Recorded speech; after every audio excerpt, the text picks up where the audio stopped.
It's time to wake up, Woodward. The most listened to Detroit sports morning show is about to start. Start your day with a warm cup of Flannel Sam. Or how about a full cup of Detroit Kool-Aid? Oh, yeah. Mix in a little JB, and you got yourself the breakfast of champions. Live guests, fan reactions, and updates for your favorite teams. Wake Up Woodward is live now on Detroit's #1 sports network, Woodward Sports. What up, though, people? It's Wake Up Woodward Chat family. We appreciate you all for choosing to kick off this day with the WUW Crew. Going ahead and smash that like button. Let's run up those likes on the Woodward Pistons Wednesday when we got the legend Rod Beard on. It's your boy Brandon Dan, aka Detroit Kool-Aid, your credential Pistons reporter, writer for the network. We got Flannel Sam, vet of the squad, vet of the network, all sports lover, and golly, that All-Star game, man. I actually, the game overall, I loved it, man. I loved it. I actually liked the home run format for the NL to win that thing, but I appreciated it, man. But our Tigers, man, they left a lot to be desired. That's fine. Yeah. That's. I could not care less that the Tigers didn't perform in the All-Star game, and I get it. I saw social media crashing out. See, okay. Let me just get on this really quick. Real people are not worried about the 4-game winning streak in terms of like it's over. Real people are not crashing out over All-Star game underperformances. So my advice to all of you in the chat is please don't bring that ish to Big D Energy so he can create a straw man argument that takes 45 minutes. It's not real. It's not real. Everything's fine. It's nobody actually says that it's over. Those people don't exist. Some people are a little bit nitpicky about those things, but do not take that ish to Big D Energy, please, because Neil will have material, and I don't want him to have material, because quite frankly, it's annoying as fuck. All due respect. Oh, man. Hey, you know what? Mic drop by my guy, Flannel Sam. We got the cast and crew in here. I ain't even sip my coffee yet. Shout out to the league booth, man. We'll throw it over to Black Hollywood over there. Hey, man. He over there desperately just trying to get your coffee fixed. I'm just trying to calibrate. Putting you on the spot, bro. I'm just trying to calibrate. No, you all good, man. But shout out to Flannel. I mean, just tell it like it is. But I mean, the Tigers, it is what it is, y'all. I mean, it wasn't the best showing, but it was a fun game. Overall, I liked a lot of the things that they implemented in this All-Star game. It was very entertaining, at least for all of, that I stayed up to watch. But ABS, it's got to be here, bro. I'm tired of the umps. They got to go. I'm all with the ABS system. I like how that was implemented last night. And Skubal, I mean, he was able to get 2 Ks at the end. So, I mean, it wasn't all bad, It wasn't all bad, man. For me, I'm you know what? I probably wouldn't have said it with the gusto that my guy Flannel Sam did, but ultimately, you're right. It's an exhibition game. You want to see your guys perform well on every stage that they're on, especially when you're tapping in and you're rooting and you're cheering, and you know what these moments mean for them too. So from that perspective, it's like you always want to see them perform well, but for what that honor was supposed to be, it represents what this team has done, and it represents the steps these players have taken to earn that distinction. 6 All-Stars. And your team is still the one that's leading everything right now, that's what everybody should be focused on. Yeah, it's no big deal. It was an exciting game. I mean, shout out to the American League for coming back from the dead in the later innings. I know Brent Rooker had a moonshot of a home run. Mm-hmm. We're familiar with his game. And, yeah, it ended up tying it, going to the home run off. I know some people had issue with Jose Aranda being picked, or Jonathan Aranda being picked to be one of the hitters. I'm not super worried about it. It's an exhibition baseball game. It's one in which nobody should be anything but relaxed and chill about it, I guess, unless you bet on it. But if you bet on an All-Star game, you actually should call the number. You should actually call the number, like right now. This guy over here, right here. Call the number, JB. You fucking sicko. Just because you're my friend doesn't mean you're exempt. But I won. Thank you very much. Hey, right. Turn up. Now what? JV Smooth. Hey, shout out to the people in the chat, too. What up, though, with Detroit Gunny says, the All-Star game, it was cool. And I saw a couple other people, too, who actually liked this format. Greg 2025 says, I like the changes made to the All-Star game. I thought it was pretty fun. It was exciting. And they did some things that I believe captivate fans of a game that's generally of tradition and generally played the same way. But they brought some cool elements to this thing by mixing some of what we all like to see. And I love that. Like the way that hockey has, obviously like the shoot-offs at the end of games to try and decide certain overtimes. I love this aspect of the MLB All-Star Game. Now, I wish the AL and our guys would have come out victorious and heroic. But my goodness, bro, what Kyle Schwarber was able to do was that's the type of stuff that you want to see in the All-Star Game. Whether it's your guys or not, that's the type of stuff the All-Star events and weekends, those are the moments that it produces. All I ask is that it stays in the GD All-Star Game. I know some people are going to hear that and be like, extra innings should be decided by a home run off. I will lose my fucking mind. I will quit watching baseball. Because baseball is being run and it's being dictated at times by people who don't like it to try to cater to Gen Zers who can't pay attention to anything for more than 3 fucking seconds. Fuck them if that's how they feel. Seriously. But ladies and gentlemen, this is Sam Flannel at 30. Just wait till he hit like 50, 60. Oh, I'm an old man. The fucks is out the window at that point. It's only 8:07, everybody. Jesus 8:07. he ain't saying get off my lawn from the porch. He's right up in there. Right.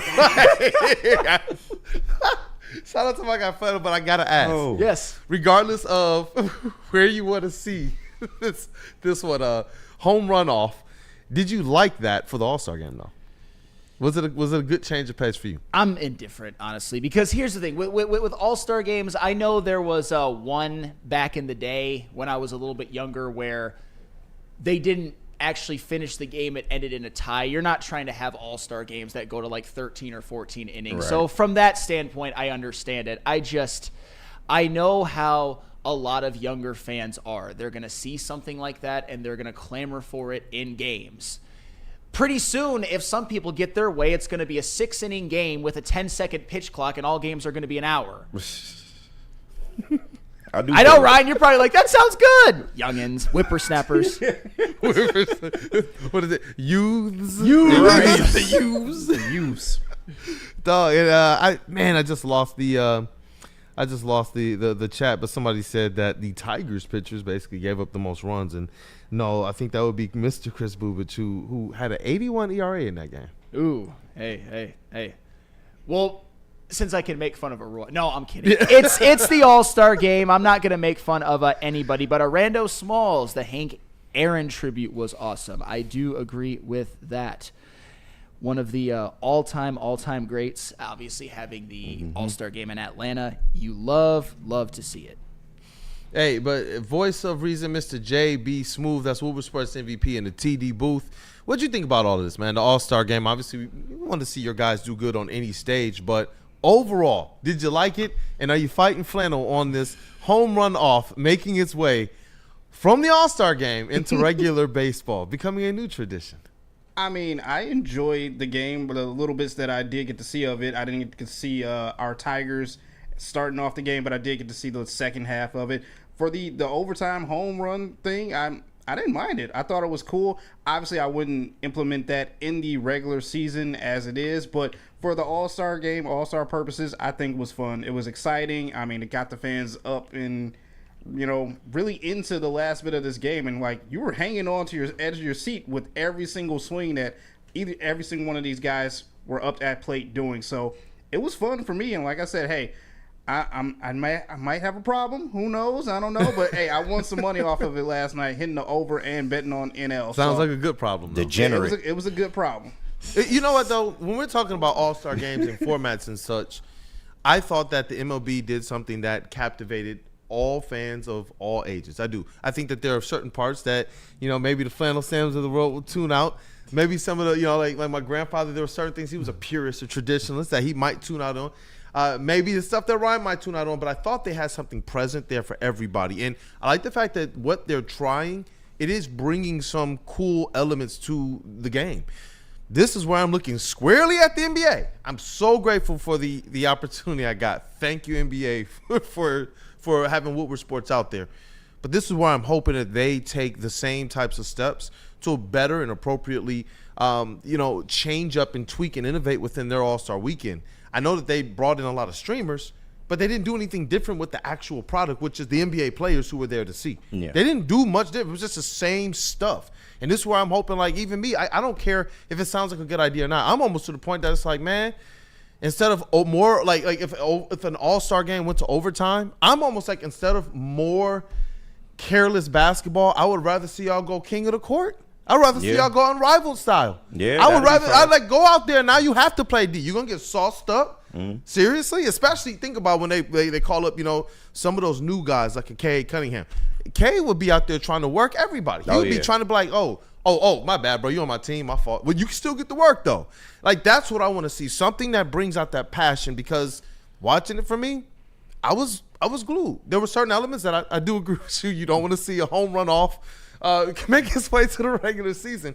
But I can tell you this: it was interesting, and for an all-star weekend, I was glued. It was like night and day compared to the NBA All-Star It's weekend. the best All-Star game in sports. And I have to actually throw this over to a KG. Am I doing what I accuse Neil of doing in bad faith? Am I creating a straw man? Are there actually people out there that want the home run off in the MLB, or am I just projecting? Let's set the poll at the very least. We'll poll it. We'll let the streets decide. I think you're projecting like a whole self-awareness. You absolutely right. Like it's good for the All-Star game. Absolutely. Like that's a good way that games don't extend into extra time. But overall, you do not need to be doing. It's too gimmicky. You don't need to be doing this shit during the regular season. It's too gimmicky, and I believe it takes the element of what baseball is away from the game. You need to keep an element of tradition. That's all. Like baseball is a traditional sport, and although they do need to improve in some areas, and they are working towards that. Like I give them some credit. It took them long enough to finally catch up, but they are finally starting to get there. But they absolutely need to keep the game the game. Let's not change it too much. Yeah, because where it differs from hockey, obviously, is because you have a goalie who's literally sitting there saying like, "Nah, bro, I'm here to stop you." Like, and that's part of the difference. There's still some strategy. There's still some element of defense. There's still an element of what you have to do to strategize to get around. And it's not easy to get the puck into the net, no matter how small. Like my wife, man, when we watch it, she's like, "How do you see that?" I'm like, "It's right there." Like I see it clearly, but I get it. So with baseball, I don't want to take away the elements of the game from what it means to win. I don't want to do that. And to the surprise of absolutely no one, I don't even really love the shootout in the NHL. But of course, Flannel don't like fun, so that's just normal. Like you get that. Pavel Datsyuk. Here's the thing, though. In the NHL, the percentage of games that go to overtime because they don't score as much is like you have teams that play 16, 17 overtime games, and you know how tough it is to score. So the amount of 4, 5, sometimes 6-hour games that could be played in the regular season in the NHL, I certainly understand why that's not something that they wanted to do. And hey, back in the day, they used to just call it a tie. Just not a fan. I like keeping the games the game. I thought that people were going. I am the one. Just had to find where the siren was. That was a misfire, y'all. Sorry. I thought people, just out of spite for Flannel Sam's opinion, was going to pick the other way, but this thing is a blowout. Would you like to see the home run off in the regular season? 77% of the people just moved up another percent say absolutely not. Thank you. I got you, sir. I'll take you. People who would like it though. There's still people with sense out there. 23%. There's 23%, man. No disrespect to you people. And while we're at it, let's get rid of the pitch clock and the Ghost Runner again. No. Pull that. They better not never touch that pitch clock. That was the greatest thing to happen to baseball. Pitch clock, yes. Ghost Runner, no. Yeah, no. Yeah. That's not baseball. I understand. Took a game from 5 hours to 2.5. What do you have against the pitch clock? Baseball's an untimed game. I am the fun police. I'm not gonna lie, like barking. That was kind of a bar low key. Even though he's the fun police. Yeah, I'm definitely the fun police. Nah. He's not trying to give you let's put a cork on that shit. Let's wrap it up, B.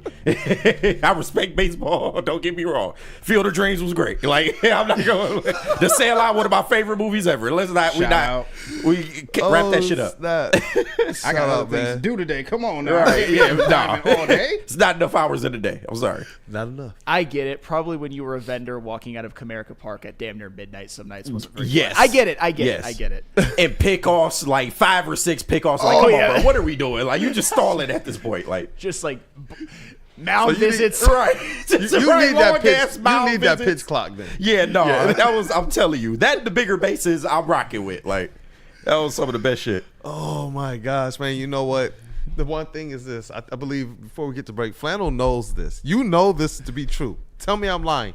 This game in 10 to 15 to 20 years, it's going to be so Gen Z'd or whatever the next generation is. Because they're going ZY. When I saw the NBA have all these streamers in here and doing all of these side mission stuff, I was like, oh, that's cool, I guess. But what are they doing for the game? Nothing was different. But I do believe that as we continue to progress, we're already seeing certain elements being introduced to baseball that when we were growing up and we were listening to 97.1 and all that, these things were never. They're like, no, we'll never have these in the game. You want to know why? Some of these things are here now, bro. Because the old men are dying, finally. it took them long enough, but they finally kicked the bucket. And some of them, me we should just adopt then? Yeah, I mean, adapt. I'm just saying. Some of them old-ass gatekeepers, man, like the Hall of Fame board, all of them it's time for them to get up out of here, too, with the umps. That's them and the umps got to go.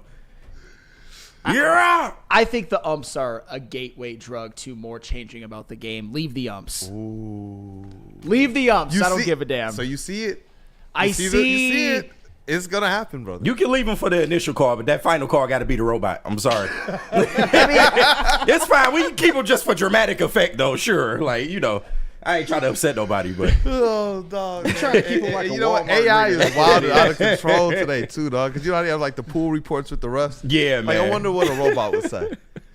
Like, it would be epic, man. But like, would they get in a fight with the robot if like you can't? That's what I'm saying. It's like, it's a like, that's the only part I'll miss is the manager leaving the dugout to go argue with the goddamn umpire and get tossed out. That's the only part I'm gonna miss about it. Those were the best. Yeah, well, the robots, man, they're going to know every stat. Well, they're going to be in their flannel, too. Yeah. Like, get back to the dugout. Your batter just sucks. Right. Have you seen his You yelling at a screen like, like go home back. Holy shit. Let's hear from our friends from Mad Packs, and then we'll be right back. Mad Packs. KG, I think you got Mad Packs. Do I got Mad Packs, man? I need some Mad Packs. I tell you that, man. That'd be a good way to start my morning, but it could be a good way to start your morning, too. Mad Packs is the hottest new cannabis brand, and they have partnered with us here at Woodward Sports. They just launched some new products this past May, available in select retailers near you. High-Low is getting everybody high for the low, delivering top-tier quality at unbeatable prices. And word to Kool-Aid, boom shakalaka. Boom shakalaka is a live resin-infused tarantula. This one is the bomb. Blizzard Packs, THC Amon-Ra that hit like a blizzard. Please stay tuned to Woodward Sports for all of the latest marijuana updates. Why do we fight? We fight to protect the innocent, to hold the powerful accountable, to bring the oppressors to justice. Why do we fight? We fight to secure and preserve our civil liberties, to get each and every one of our clients the justice they deserve, and to make the lives of real people just like you whole again. ThenFights.com. Detroit has the best sports fans in the world. That's why they deserve the best sports coverage in the world. We are the Woodward Sports Network. Walk into any Lady Jane's Haircuts for Men today. Open 7 days a week. Sit back, relax, and enjoy precision haircut, scalp massage, hot leather neck shave, and hot towel treatment from one of our talented stylists. Step up your game this season and take advantage of our $20 haircut special. Scan the QR code and get your coupon today. Lady Jane's Haircuts for Men, the ultimate haircut experience. Open 7 days a week. Walk-ins always welcome. Lady Jane's Haircuts for Men. It's wicked awesome. Les Stanford Buick and GMC has great offers for everyone. Get a 2025 Hummer EV SUV lease special at $599 per month plus tax, or try out the 2025 Hummer EV SUV lease special at $699 a month. Don't forget about the 2025 Sierra Double Cab Elevation lease special for only $169 a month. Get to Les Stanford today and check out their massive inventory. Les Stanford Buick and GMC. For all lease specials, go to lesstanford.com. What up, though, people? Welcome back to Wake Up Woodward. Go ahead and smash that like button. Let's run it up here on a Wednesday. Shout out to the Tigers, man. 6 All-Stars leading everybody.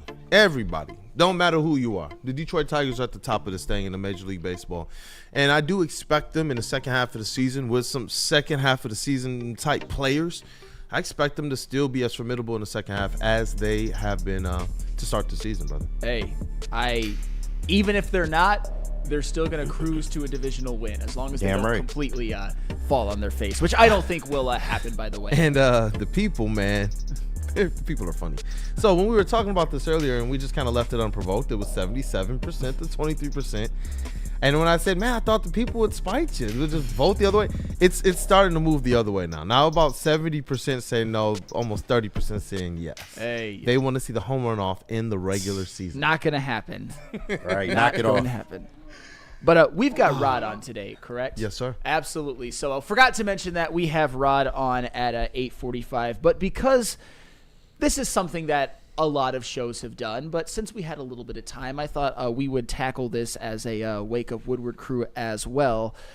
Coaches, NFL coaches and executives were polled, and they came up with their top 10 quarterbacks in the NFL list. And I know a lot of other shows have done this qualifier, but it's not some writer. It's not PFF, even though I love PFF and I love a lot of writers. These are what you would call the ball knowers. And most of them are not quotations. They're actually ball knowers. So this list, I think, holds a lot more weight than, random blog and basement guys. Shout out to you guys doing your work, but you understand what I'm saying. So if you want to go ahead and put that up, Ryan, I want to see if anybody in here has any issues or wants to affirm this or see where Jared Goff is. Collusion. No. I love how Baker Mayfield, Jared Goff, and Patrick Mahomes are on this. Kind of random. You expect the two on the bookend, but Baker in the middle. Right. Shout out to him for making the list. He's proved me wrong in a lot of ways. But I will read this list real quick for those of you who are listening on audio only. At number 1, Patrick Mahomes. 2, Josh Allen. 3, Joe Burrow. 4, Lamar Jackson. 5, Jaden Daniels. 6, Matthew Stafford. 7, Justin Herbert. 8, Jared Goff. 9, Jalen Hurts. And 10, Baker Mayfield.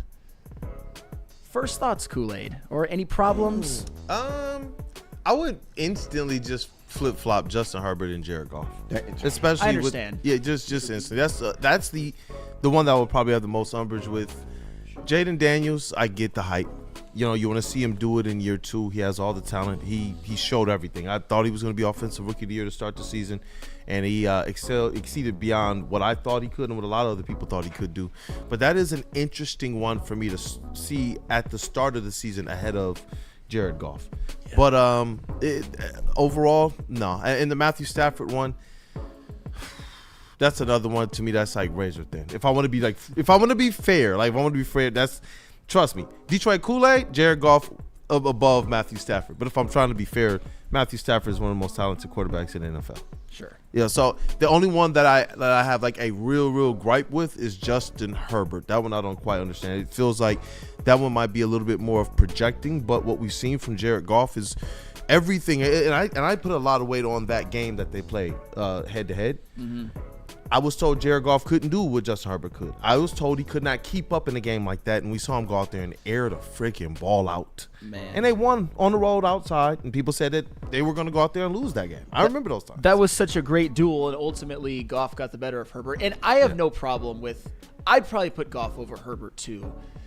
And it's because Justin Herbert – what has he done? Part of his story is that in his first 5 seasons, he's put up – historic regular season numbers, coming in as a starter right away, Rookie of the Year season, one of the best rookie seasons ever, following that up with a 38 touchdown season. But in the last 3, he's also probably as well known, if not more well known, for 2 just horrific playoff choke jobs. You can say that the Jags one, it was more of a whole team choke, but still, it was like a 24-0 lead. Mm-hmm. This last game, the Chargers would have won that game if Herbert played normal bad.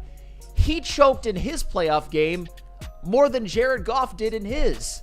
And that to me is where, you can talk about Herbert and his talent because he is one of the most talented quarterbacks in the NFL. I think he's actually arguably a historic talent. But with that, you got to show me a little bit more. You got to show up in the playoffs. You can't be, doo-dooing all over yourself like that. You can't. Yeah. That's what Justin Herbert did. And Baker Mayfield, does he deserve to be a spot or 2 higher?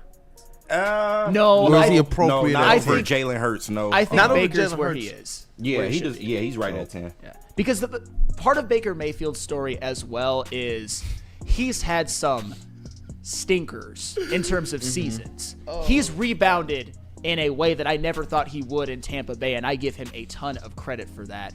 But if you want to say he should be over Herbert, I'm not going to fight you on it, but I wouldn't say over Hurts. Not over Hurts, I but wouldn't do that, yeah. Herbert's the one I'm looking at. Hurts would jump up this list for me too. I'd probably take Jared Goff, Jalen Hurts, Baker Mayfield, and probably if you're leaving Justin Herbert on this list, I'd probably put him at 10. Yeah, I can't kill you for that. yeah. And I would just leave Baker, probably 9. everything else the same. I get the Jaden Daniels. Or, what yeah. have you done lately? Yeah. I mean, he showed a lot. It feels dirty saying, like, with Matthew Stafford, that's one that I'm okay with relinquishing, especially with the Super Bowl win and such, and seeing the talent that he's still putting on Front Street. But the Jaden Daniels one, that's the interesting one to me. That's the one that I want to see Jared Goff prove the narrative wrong this year. Yeah, no, that's my minor gripe with this list is that we do need to see what year 2 is going to look like for Jaden Daniels. Although I feel like he'll succeed. I mean, they are, catering the offense to him. Another year in the NFL is going to make a difference. I feel like, he'll get better throwing the football because that's my biggest gripe with him. He's elite running the football, and he does make plays passing, but you need to see him be more efficient. So that's the only thing I would argue with that, but that's a minor gripe. You can keep him at 5 if you really, really want to. My biggest gripe is the Justin Herbert thing, and I go back. I would put Justin Herbert at 9 and Baker at 10, and I would keep it like that. Just move the list up. But because Justin Herbert is like the last couple years, and I'm not a hater of Justin Herbert. In fact, I've been a supporter of him for many years. But over these last couple years, you just start to realize certain things, and I just don't know if he has it. And now he's in a Jim Harbaugh-led offense, which is going to essentially turn him into a game manager type of quarterback. And I'm not saying that his talent is game manager talent. He does have top tier talent, but we haven't seen it in forever. And I understand he hasn't had the greatest receivers in the world and things of that nature. I don't think a Jim Harbaugh led offense is going to help him by any stretch of the imagination. And he just hasn't proved it in the playoffs.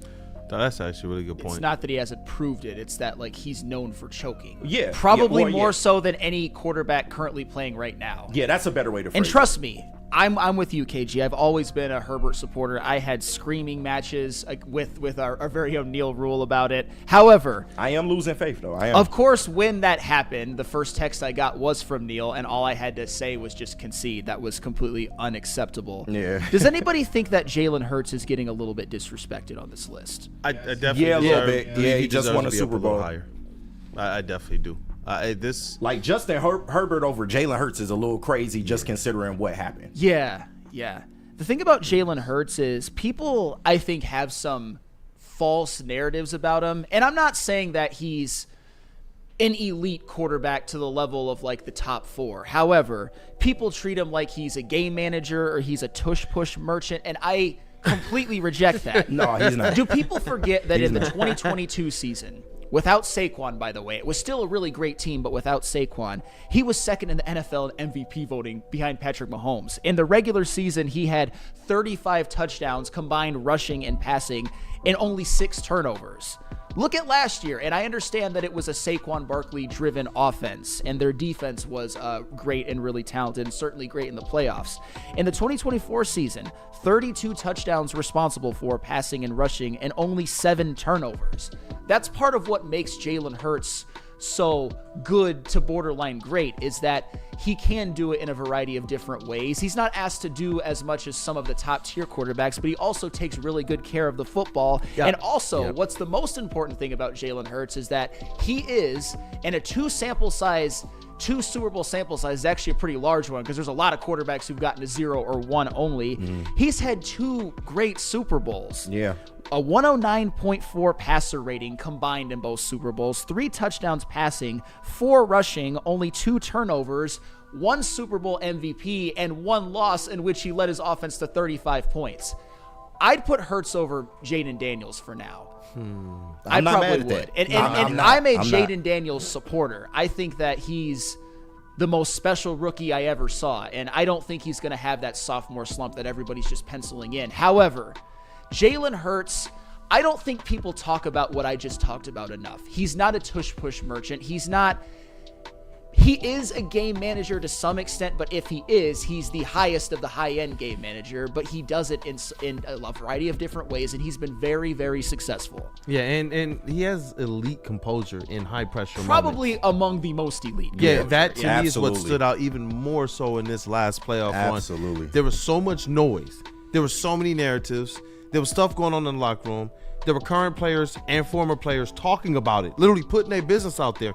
As the quarterback and the leader of that team and of those rooms, when you're going behind closed doors, for Jalen Hurts to be able to lead this team still to a Super Bowl, as much as we talk about the IQ and the leadership of Jared Goff and why that needs to be highlighted more, I would be a hypocrite if I did not highlight what Jalen Hurts meant to the Eagles this year. And you talk about going back to last season when there was a whole lot more, or 2 years ago before this season, before last season, the championship year, there was a whole lot of noise about who he is, Right, and if right. he needs another ring to basically solidify what type of quarterback people are going to view him as. And it's amazing that he got that, and people still discount Jalen Hurts. And it's the weirdest thing, man, when you just kind of see his name at 9. It's like, this isn't like someone doing this for clicks. Yeah. That to me is what's just a little weird. It's a survey of the ball knowers. No, and honestly, you're right about Jalen Hurts almost gets more disrespected now that he actually has a Super Bowl MVP. Right, But right. before, they were like, It's just you crazy. got to win another one. No, And then he did. yeah. Now they're like, nah. No, I feel you. I think this is more so based on just actual ability as a quarterback. And if you're measuring him against the top 5, he doesn't have the elite arm. He doesn't have some of those elite traits. But overall, he is a damn good quarterback. You know, we talk about game managers, and he is on the high end of a game manager. He's an elite game manager. And a lot of people would consider Jared Goff to be that as well. But yeah, just considering what he did over this last year, like Jaden Daniels, I see the argument because we made the same mistake with CJ Stroud. We were trying to crown CJ Stroud after his rookie season too, and look what happened sophomore year too. Although it wasn't horrible, Thank but you. Acted like he threw 12 touchdowns, and 20 picks. I never said I'm not that, saying though. you. I'm Yeah. saying across the board. It's like CJ Stroud had the worst. No, he didn't. No, he didn't. But he took a step back. He took, considering what his rookie year was, one of the best we've ever seen. He took a slight step back. So you would like to see him prove it again. And the same thing with Jaden Daniels. I need to see what year 2 with Dan Quinn and the boys in this offense is going to look like. So. Hey. No, Shout that out is to- true. That is all right, also all true. right. Shout out That's to a good intern point. Haley. No, shout out to a Haley. Hold on, I'll get you the She's. stick mic. Oh yeah, go ahead. Take the stick mic if you Hey, please. You come can on. go She ahead. made a great point. Because I was Great actually point. about to make that argument myself, but if you want to make it, you can go right Yeah, ahead. over there. You can use that mic or this one. Somebody get that girl a camera. No, go ahead. I was gonna say, you said CJ Stroud obviously had a less good season following his rookie year. His rookie year, everyone said was amazing. Yeah. I just looked up the stats, but it was 63% completion rate. 23 touchdowns. Yep. 4,100 yards, and then his following year, he lost his number 1, number 2, and number 3 receivers. Fair, yeah. New offensive coordinator, and his rookie season, everyone was saying, oh, he's the next Joe Burrow, he's top 5. So it's kind of surprising that even though his following year he didn't do as good, still put up similar numbers, Yeah. but he didn't even make top 10. Right. No, and I received that argument. Absolutely. That's definitely a factor. No, Haley's absolutely right, and I've been fighting the good fight for C.J. Stroud pretty much all year. Steph Diggs missed 9 games, Nico Collins missed 5, Tank Dell missed 3. He was the second most sacked quarterback in the NFL, and despite all of that, even though it was it was just horrific, like some of the worst O linemen you've ever seen playing in the games. He was constantly looking for open routes, therefore getting tackled all the time. But the offensive coordinator, the new offensive coordinator, didn't do that team any justice. Yeah. And despite all of that, the Texans still made the playoffs. They still won a playoff game. He They still won the outplayed. division too, didn't they? Yes, he outplayed it wasn't hard to do that day because Herbert Right. was god awful, but he still outplayed Justin Herbert in a playoff game. I still am a big believer in a CJ Stroud. I am too, but he has to prove it. That's all. And here's the question: before I ask, get to the top of the list, we'll talk about CJ Stroud, and we were talking about that. Oh, He yeah, has- we No, trust, literally no, just- no, yeah, Justin. he has We all Literally. had issue with him being at 7. I would put him at 10, and I would question should he be on the list. And this is where look, we'll talk about the bottom of the list, and then I also got a question for the top. 100%. C.J. Stroud, with the, do you believe he's going to find himself on this list by the end of the season?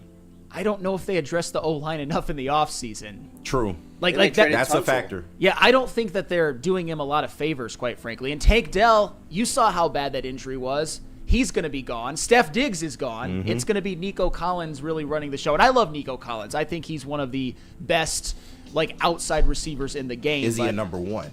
I think he's a number one. But there's a lot less around him coming up. I think C.J. Stroud could possibly make it on that list if he improves his deep ball regression.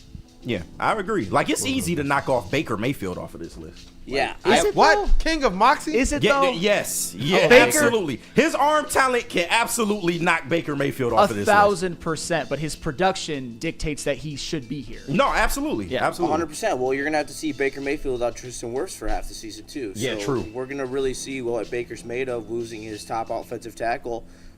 A lot like what C.J. Stroud has been going with. But the facts are, if you just look at the arm talent and you look at the guy that C.J. Stroud is, he has way higher potential than a Baker Mayfield. Baker Mayfield is a high floor, low ceiling type of player, where C.J. Stroud is a high ceiling type of player. So fair. C.J. Stroud 100% has a chance to, I would hope, get onto this list because he's way too talented to not be on this list. But it's a matter of, is that O-line good enough?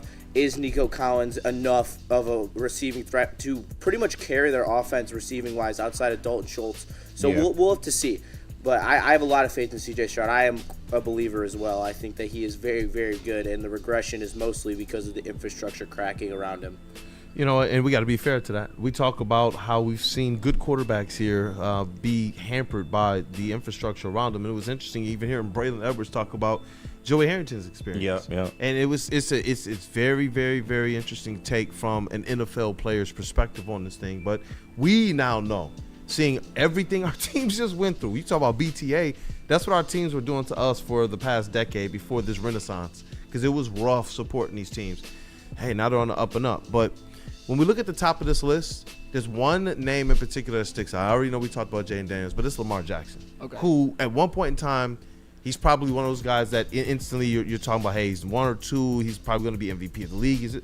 I'm starting to see a lot of people cool on what they believe Lamar Jackson is. And what up, though, with Detroit Gunny, he kind of adds to that. He says Lamar has choked just as much as Justin Herbert. I'm just curious to see how you guys see Lamar Jackson, because I obviously still see him as one of those elites of the elites, one of the top of the tops. But what's happened in the playoffs, nobody could turn a blind eye to. I said it on Big D Energy the other day. MVPs only get you so far, and I love Lamar Jackson. Like he is one of my favorite NFL players. But I said this about Josh Allen as well, although he just won an MVP. Those two in particular have had so many cracks at the apple to get through, and they have failed each and every time. So this is why Patrick Mahomes is in a stratosphere of his own, and then everyone else is below him.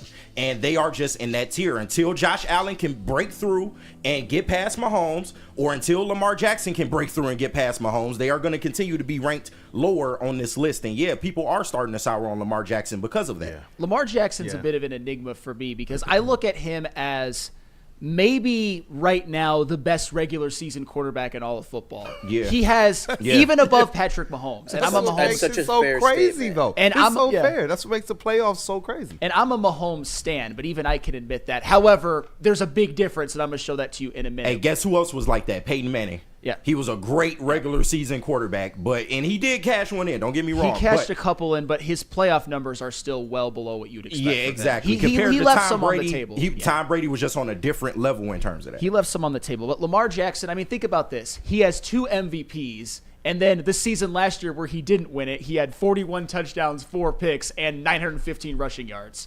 We might look back at Lamar Jackson someday and look at his regular season numbers when you combine passing and rushing and marvel at them in a way that we marvel at, let's just say, Barry Sanders rushing numbers, Right. or Aaron Rodgers, Peyton Manning, Tom Brady type numbers. And I'm dead serious about that. Patrick Mahomes numbers, I think he's going to be in that same class. However, there's one thing that's keeping Lamar where he's at. And for the record, I have no problem with him being over Burrow. That's not like, I wouldn't be mad at that. But JB, Ryan, do you have that playoff passer ratings list? And this Before you go to ahead, that, go ahead. let me say one thing about Lamar, because I think that I'm going to take what you said a step further.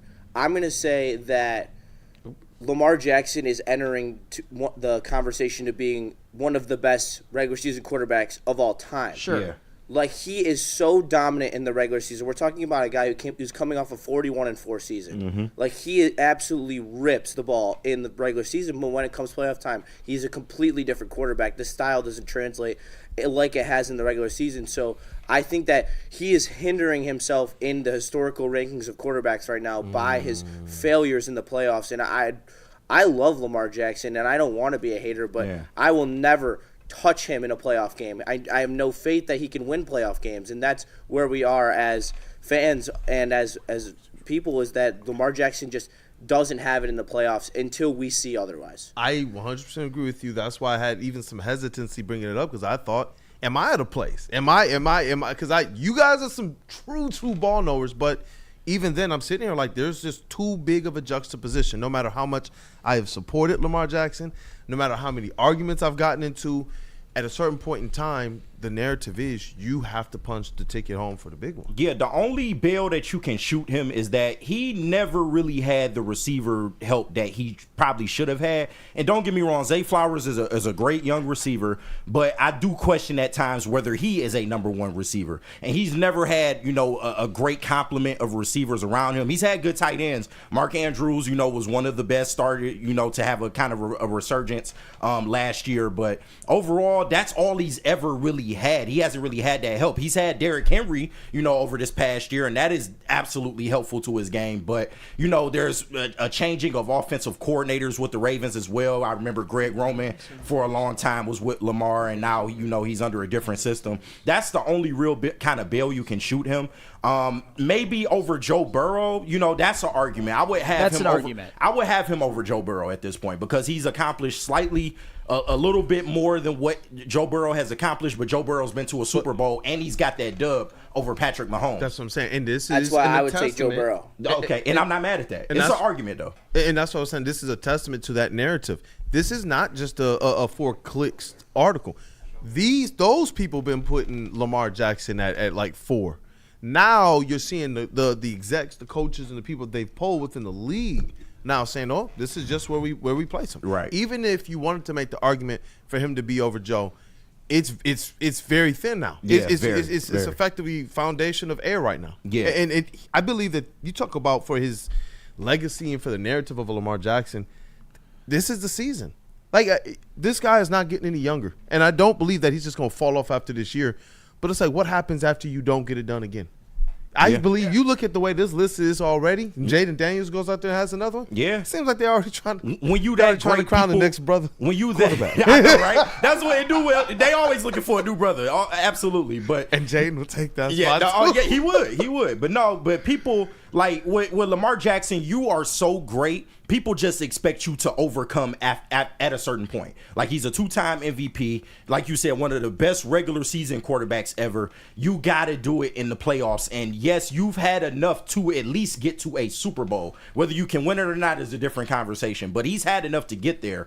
At a certain point, you got to overcome if you're that elite. Yes, and I want to address this, and then I'll show you that graphic, because I think this graphic tells you pretty much all that you need to know. There's some context. We can parse through the context while we look at it.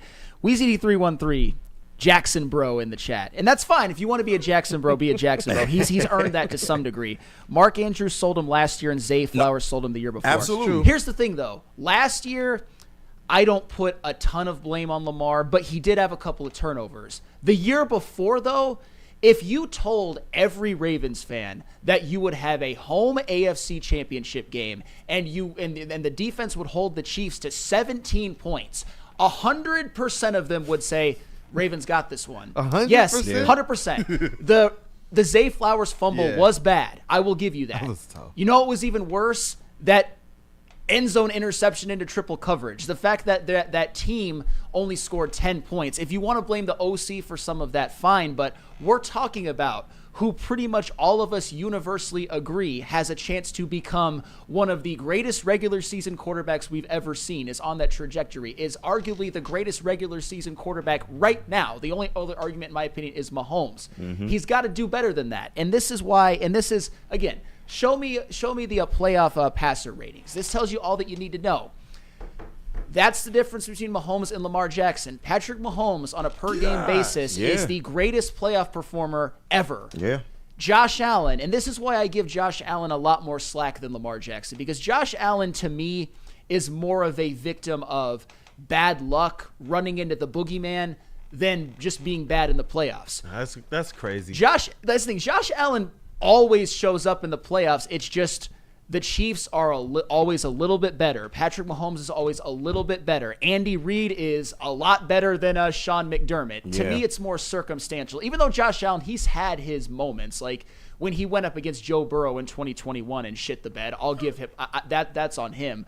But most of it, I give Josh Allen a pass to. Could he have done more at the end of the last couple of games? Sure. But I think for the most part, he did his job. And when it comes to Joe Burrow, I do think he's a little bit of an overrated playoff quarterback. However, here's one badge that Joe Burrow has. He has outplayed Patrick Mahomes in a playoff game, and he's outplayed Josh Allen in a playoff game. And he damn near won a Super Bowl. I mean, being real, it came down to the end of the game. He damn near won the Super Bowl. But Lamar Jackson, that's the problem. And it elevated. Last year, his playoff passer rating was actually really, really good. And the year before, it wasn't bad either. He's getting better. He's showing improvements, and that's a testament to him. But when you're as great as he is, when he's got the MVPs, when in a non-MVP season, he had 41 touchdowns, 4 picks, and 915 rushing yards. That still sounds insane to say out loud. Yeah. You got to do more in the playoffs. You have to elevate. You have to be dominant and great, and we haven't seen it yet. I'm not saying we'll never see it. I think Peyton Manning's career trajectory is actually a pretty good comp, but eventually you got to win. Yep. Peyton Manning got it done in, I believe, his 8th or 9th year. Lamar Jackson could do the same, but until he does, those narratives are always going to stick with him, especially because it's not just the losses. The numbers are so bad. Did you know that his 3 playoff wins have come against Steelers Russell Wilson, Ryan Tannehill, and C.J. Stroud? Had a chance to go up against Allen and Mahomes, couldn't get it done either time. I don't believe he went against Burrow. I believe that was the Tyler Huntley game. I could be wrong. And you know what? Greg 2025 here, he actually has the answer for Lamar Jackson. I was going to ask you guys, who bears most of the responsibility or who needs to take the next step this season? Is it on John Harbaugh or is it on Lamar Jackson? Is it on the offensive coordinators or is it on Lamar Jackson? Greg believes Lamar Jackson just needs more of the aura. Oh, no, he got enough of that. Trust me, he has way more than enough aura. What is it? What is that? Just quickly before we get the legend on, what is the solution for Lamar Jackson now? I think it's all of them. Everybody you just named, the whole Ravens as a franchise. Y'all got to figure it out because y'all have been too dominant in that division for too long. Y'all got to figure it out. Like Lamar Jackson, he's playing some of the best ball that he can play. Y'all got to give him at least a little bit more help to help him get over the hump. But conversely, Lamar Jackson, when it's time, you got to show up. Like, you just got to. He's going to cash one at some point. He has to. Right? He's too good. I feel the same way about Josh Allen, though. But everybody says this is the year where the Chiefs fall off. I'll believe it when I see it. Yeah, but that's why it's so hard to win a Super Bowl, bro. Yeah. Especially when you have Patrick Mahomes just being on a level by himself. Like, we are living in the Mahomes era right now. Thank you. And much like the Jordan era, some people were shut out of a championship because of that, because of his greatness. And that's why I know people get upset when I say anything nice about the Chiefs. There are, of that top 10, I believe I got this right. Actually, I was about to get it wrong. Of that top 10, only 3 of them have won Super Bowls. Only one of them has multiple Super Bowl MVPs. What Patrick Mahomes has accomplished versus the rest of the elite quarterbacks is so far ahead that they can't even see him. It's like the Pacific Ocean of a difference. That's why there is no argument for anybody being above Mahomes right now. But his last season was a little bit off. It's not just about last season. Yeah, the regular season, no matter what happened. What happened at the end? Dirty Dr. D, I see you. As a Lions fan, I don't even know why you say this, but he says Goff's playoff passer rating is 85.1. Better be talking about him in the same breath as Lamar. And he put the eye emojis, bro. Like, Jared Goff has had a very up and down playoff career. He has, yeah. He has. In Detroit, obviously we know how this one ended. But the year before, my man was dang near flawless. And that's why it's up and down. Yep. Up, He's down. had great down. moments. He's had great moments, but yeah. But he's also he hasn't cashed one in. Yeah, no. Including only, scoring a touchdown in the Super Bowl that he did play in. So. Before we get to the legend, listen, this poll is still moving in the other direction, Flannel. The people are voting.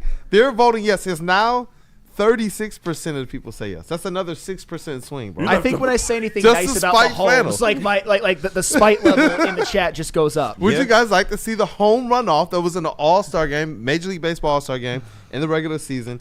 This thing was a blowout, and now it's much more close, man.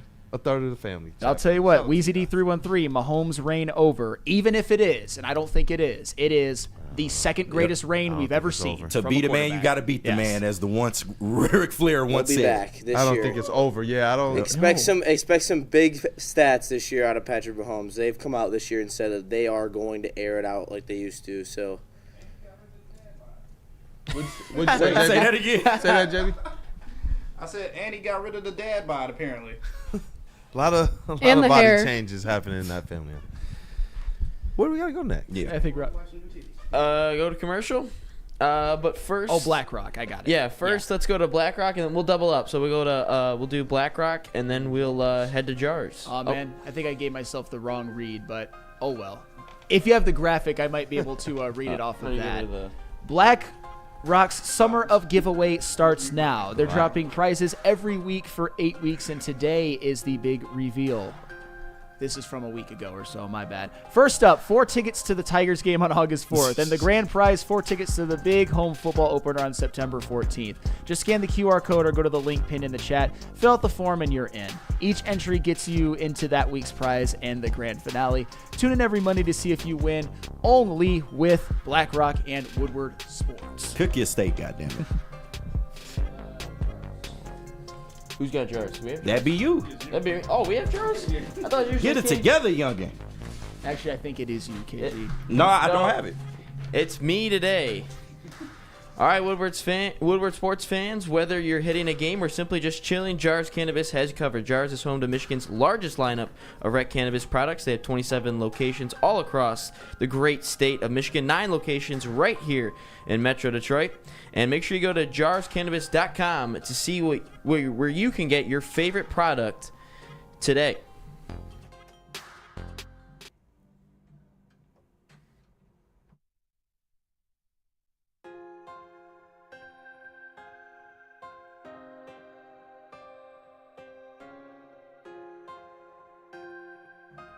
Technical difficulties, ladies and gentlemen. We don't like to brag that we are the toughest sports network in Detroit, but we do have a guy named Darren McCarty on our side. Woodward Sports.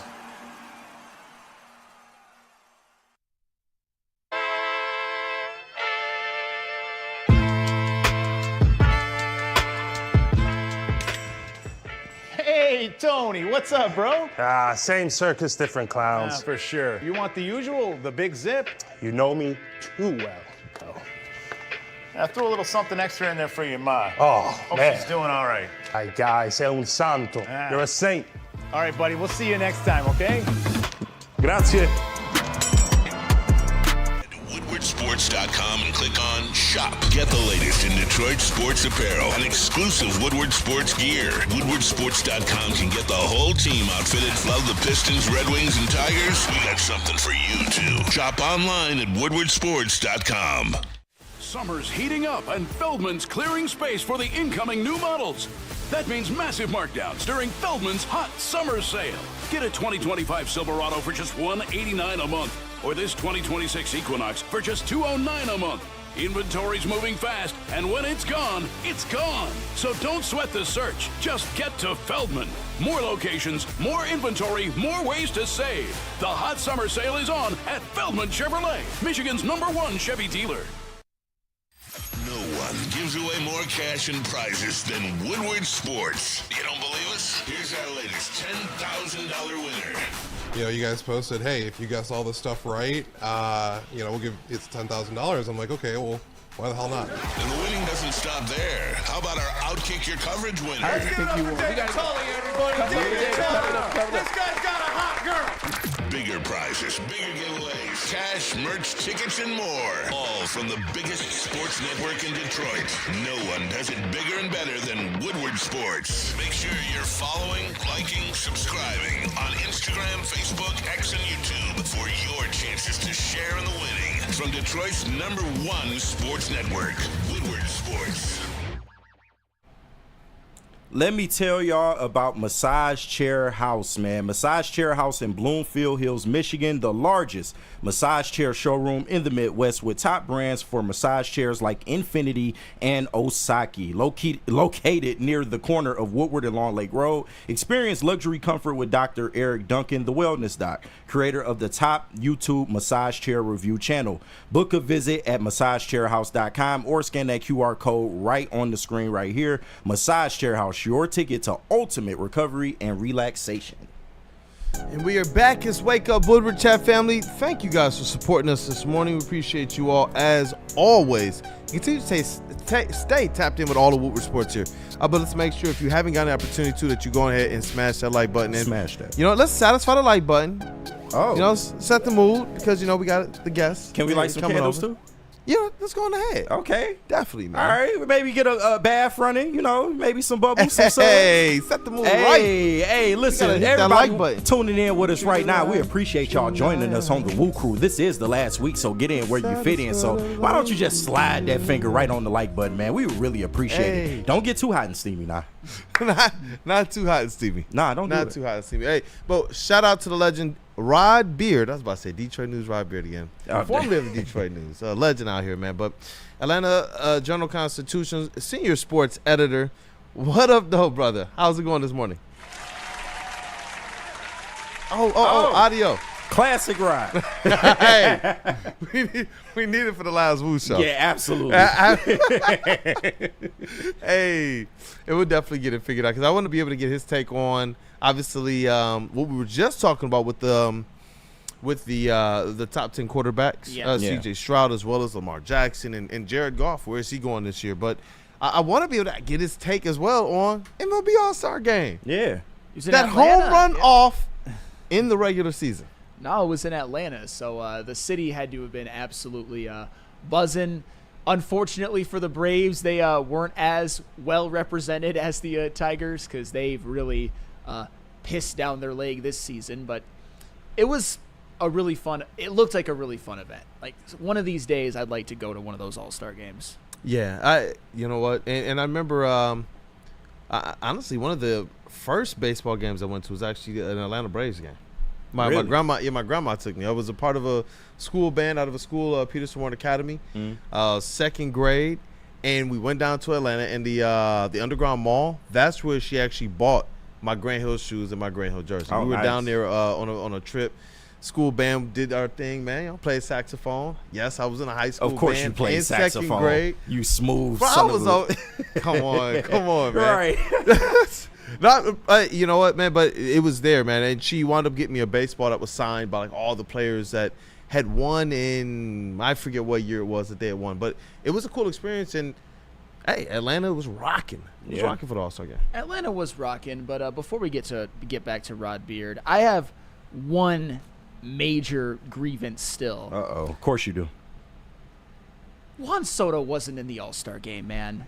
That's insane. Yeah. Insane. Can't argue.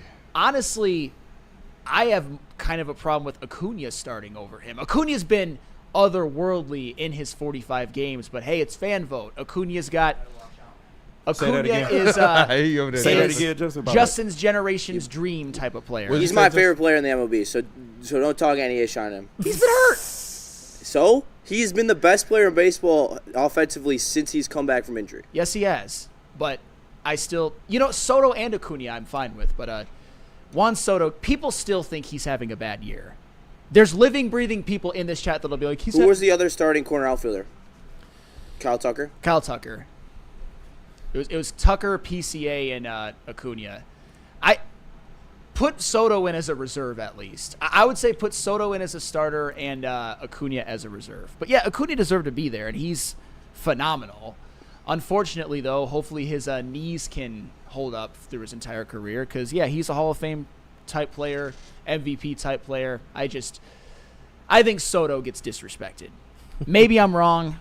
Maybe I'm projecting, creating adversity where it's not. Actually, I'm not because he didn't make the All-Star game. So there's absolutely adversity. There's absolutely something to pound the table about. Oh, my goodness, man. And we want to see if we got the legend back on? Trying to find a spot to get everything set up. He's walking outside right now. Hey, shout out Rod, man. I'm so grateful for him for making this work for so many years. Yeah. The format has changed so many different ways. Yeah. Studio B, at home, on this platform as well as a part of Wake Up Woodward. He just continued to accommodate, and it was interesting. First, it was, hey, I want to mentor you. I want to help you start into this media journey. And as we continue to expand, we brought Jeff Hirefrady in early on, started doing the table talk stuff, started doing stuff with T. Foss, doing stuff with this platform. Rod told me, he was like, bro, why would I miss this? Like, this is the brotherhood. And that to me is what makes it it's made it that much more fun and much more enjoyable to even have these segments. I loved it before, and I thought I had to be perfect. I'm working with Rod Beard, and he told me, bro, just relax. Let's just have conversations. Let's just talk.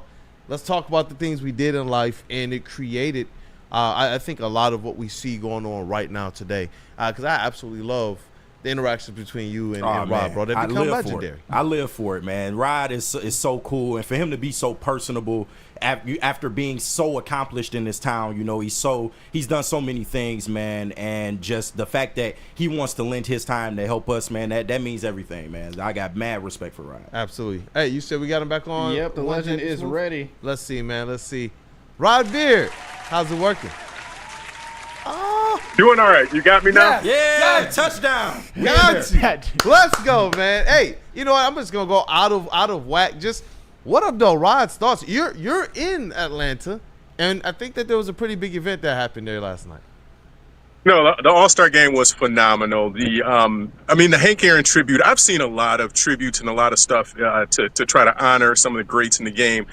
That was the best. That was absolutely the best of. You had to be in the stadium to really see the fireworks that kind of mimic the trajectory of the home run. But it was fantastic. Just the projection of the stuff on the field, the moment. They turned all the stadium lights off and the fans knew to turn their cell phone lights on. It was amazing. But just the game itself, I think at the beginning of the swing off, I was a little bit like, okay, what are we really doing? Let's continue to play and do something.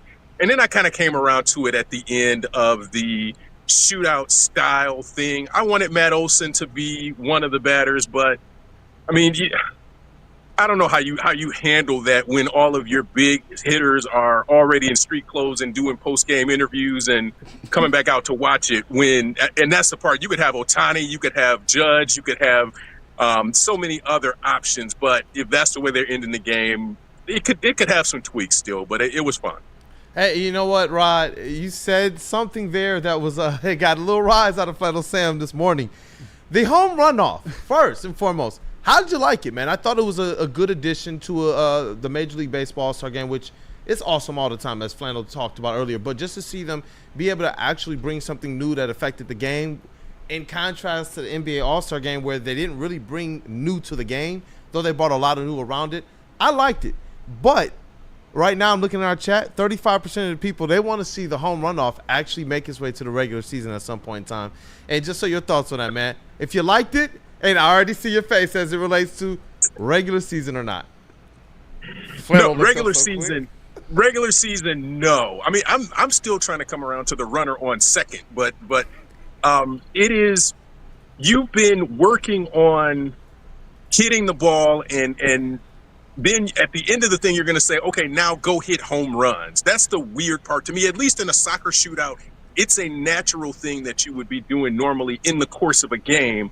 Now you're saying, go hit a home run. And in Schwarber's case, go hit 3 straight home runs on 3 straight swings. That's tough to do. There has to be a better way.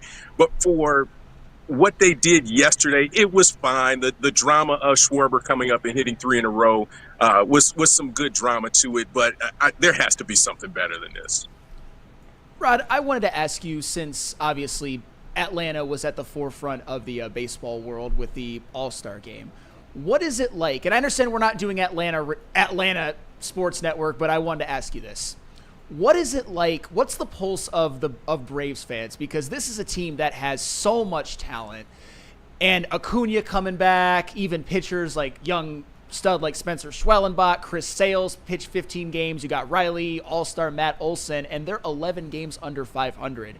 It versus what's happening with the Tigers, where they're, I would say, overperforming, even though we all know they're talented and whatnot. 21 games over 500, nobody predicted that. What is that like right now? Like, what's the pulse of a Braves fan? It sucks. I mean, it's injuries. It's the Sale thing and trying to make a hero play and getting the injury there. It's A.J. Smith-Shawver, just an injury there. Not having Acuna at the beginning of the year. They've been bitten by injuries probably as much as any team in the league, and the record shows it.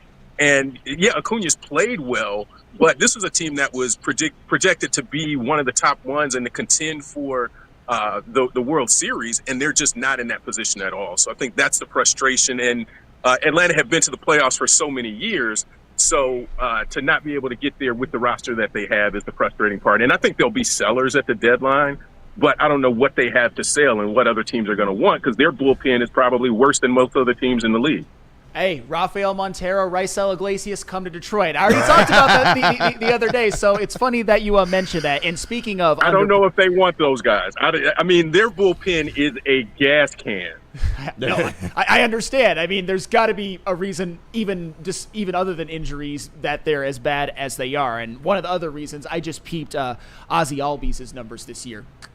Christ, oh, yeah. That's the other thing. Not great. But I want to ask you about the Tigers. 6... Like the All-Star game at times, especially at the beginning with 3 positional players, starters, and Tarik Skubal starting the game, it was like the Detroit Tigers Invitational. What was that like for you as somebody who worked in Detroit for so many years? And really, there hasn't been an All-Star game quite like that for Tigers fans to enjoy since 2013. It was still seeing Javi Baez in center field for me. That it was like, let him go, Ryan. Let him live. Gross. Bro, you were supposed to be at short. Why are you running into the outfield? You are way beyond where your position is. Do you not? It's weird. And I talked to Riley Green at Media Day about remembering when those guys were in the farm system at Erie and at Toledo trying to make their way up, and they were the promise of what was going to come. They were going to be the saviors of this franchise, and that seems like it was so long ago.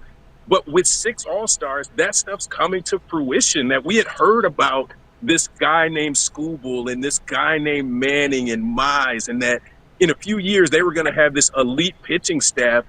And I remember going to Erie to watch Skubal pitch, and it was just sort of this, yeah, he's good, but how much longer is this going to take? So seeing those guys all kind of lined up and doing their All-Star interviews was just, and obviously the national media is going to Judge and Ohtani and everybody else, but to see that many guys and what they've done to the city to transform baseball there was really, really cool. And they're not superstar type personalities, but they're very humble in understanding what the expectation and what the assignment is for this year. Hey, Rod, and I wanted to switch it over to football. And Flannel, can you tell me the publication that published that list? Do you know? Oh, it was just a poll of executives and coaches. ESPN. Yeah. ESPN, Oh, yeah. ESPN, yeah. So ESPN put out a list of the top 10 quarterbacks in the NFL. And, of course, Jared Goff, he was ranked 8th on this list, with Justin Herbert being above him and Jalen Hurts being behind him. Do you think that was the proper ranking? Do you see any problems with this list at all? I mean, Cade is still number 67 on. I'm never gonna forget, ever. That was horrible. That was horrible. Brandon was over Cade. No, lists don't make a difference to me anymore, especially at this time of the season. When you look at that, Is Goff better than Stafford? You At can make this the point- argument, but Stafford got the Super Bowl. How many years ago was that, though? 2021. Yeah. Wasn't that Yeah. Yeah, y'all. Right, but Jalen Hurts has a Super Bowl too. So what are we doing? No, I don't like this list at all, especially the bottom half of it. It's like they threw some names in a hat. I mean, yes, Mahomes, yes, Allen. Lamar's ahead of Burrow. What are we doing? No, I don't like this I was list. just about to ask you about Lamar Jackson, man. And you know, because that No, was Lamar Jackson is that dude, and he's below Joe Burrow. No, we're not doing that. Amateur hour, Bush League. Hey, shout out to Magic City Rod Beard. You know that's what they calling you now, man. Shout out to Magic City Rod Beard. I know you got them wings, man. Ryan, you can lie if you want to. I know you went down there and got some of them wings, man. 5 wings. You and Lemon Pepper Lou, I saw you, man. Lemon Pepper Lou and Magic City Rod. I will neither confirm nor deny that allegation. Oh, okay, I got you. Let's say what I've done to some friends and we'll get back.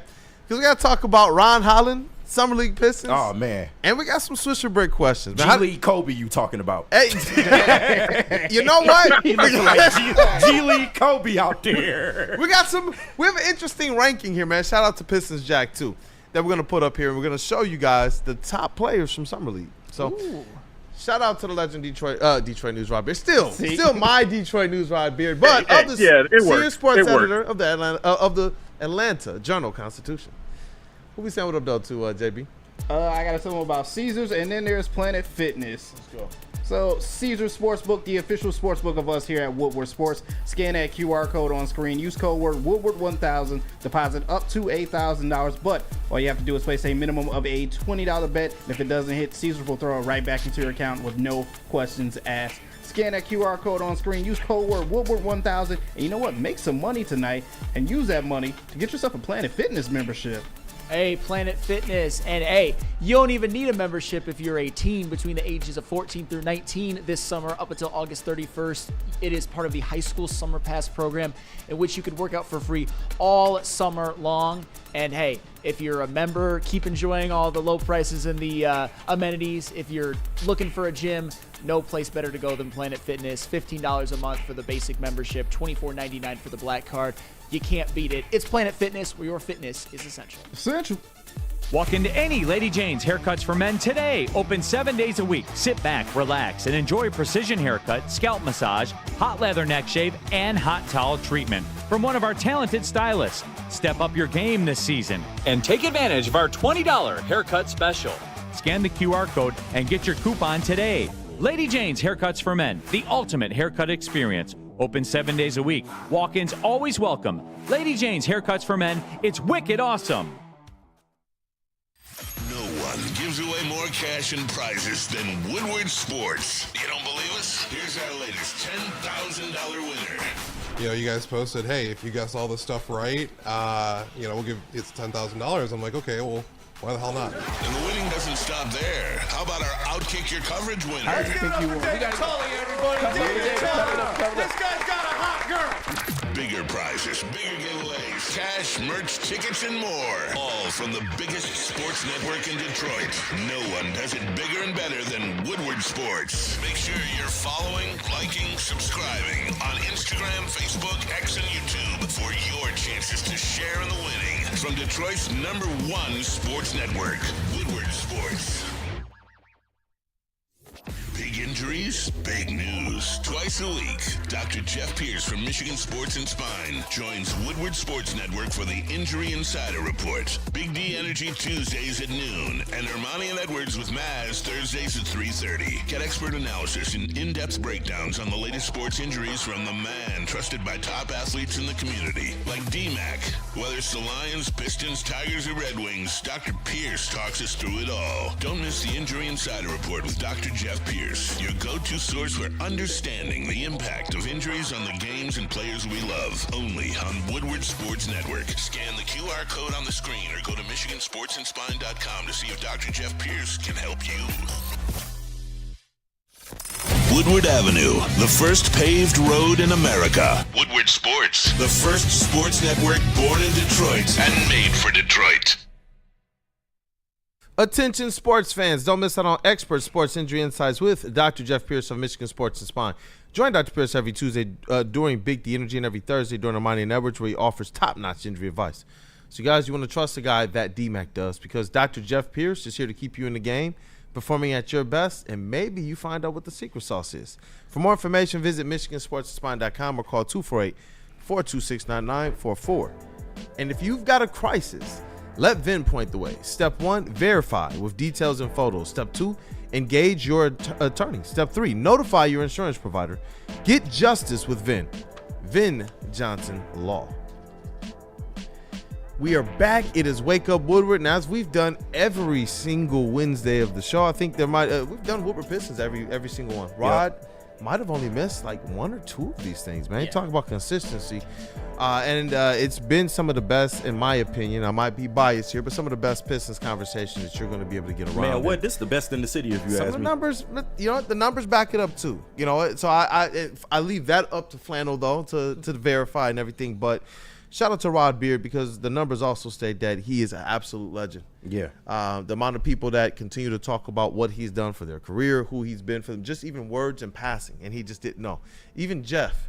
It was crazy. Like when we started doing the pod, Jeff showed me this message. He was like, "Bro, I sent Rod this like 7 years ago," and he actually responded. Wow. Like he was like, "Bro, I had like 20 followers," and he still responded to me. And I was like, "That's pretty epic," because Jeff just wanted to be able to get into the media game. Like, so that's who he's continued to be, and he's never gonna blast that. Rod's never gonna say, "Yeah, I did this." He's never gonna do that. So that's why, you know, early on we did drum rolls, and how appropriate. Let's do a drum roll for this one. I got you. Though, hey, Rod putting me in a tweet just changed my whole life. Rod putting me on a sticky note just changed my trajectory here at Woodward Sports. So, big ups to Rod, man. You have absolutely changed my life. If I was on social media, my following would have went crazy, man. Hey, chat family, help us do one more drum roll on Wake Up Woodward for the legend Rod Beard as we get to the Woodward Pistons segment. Let's go.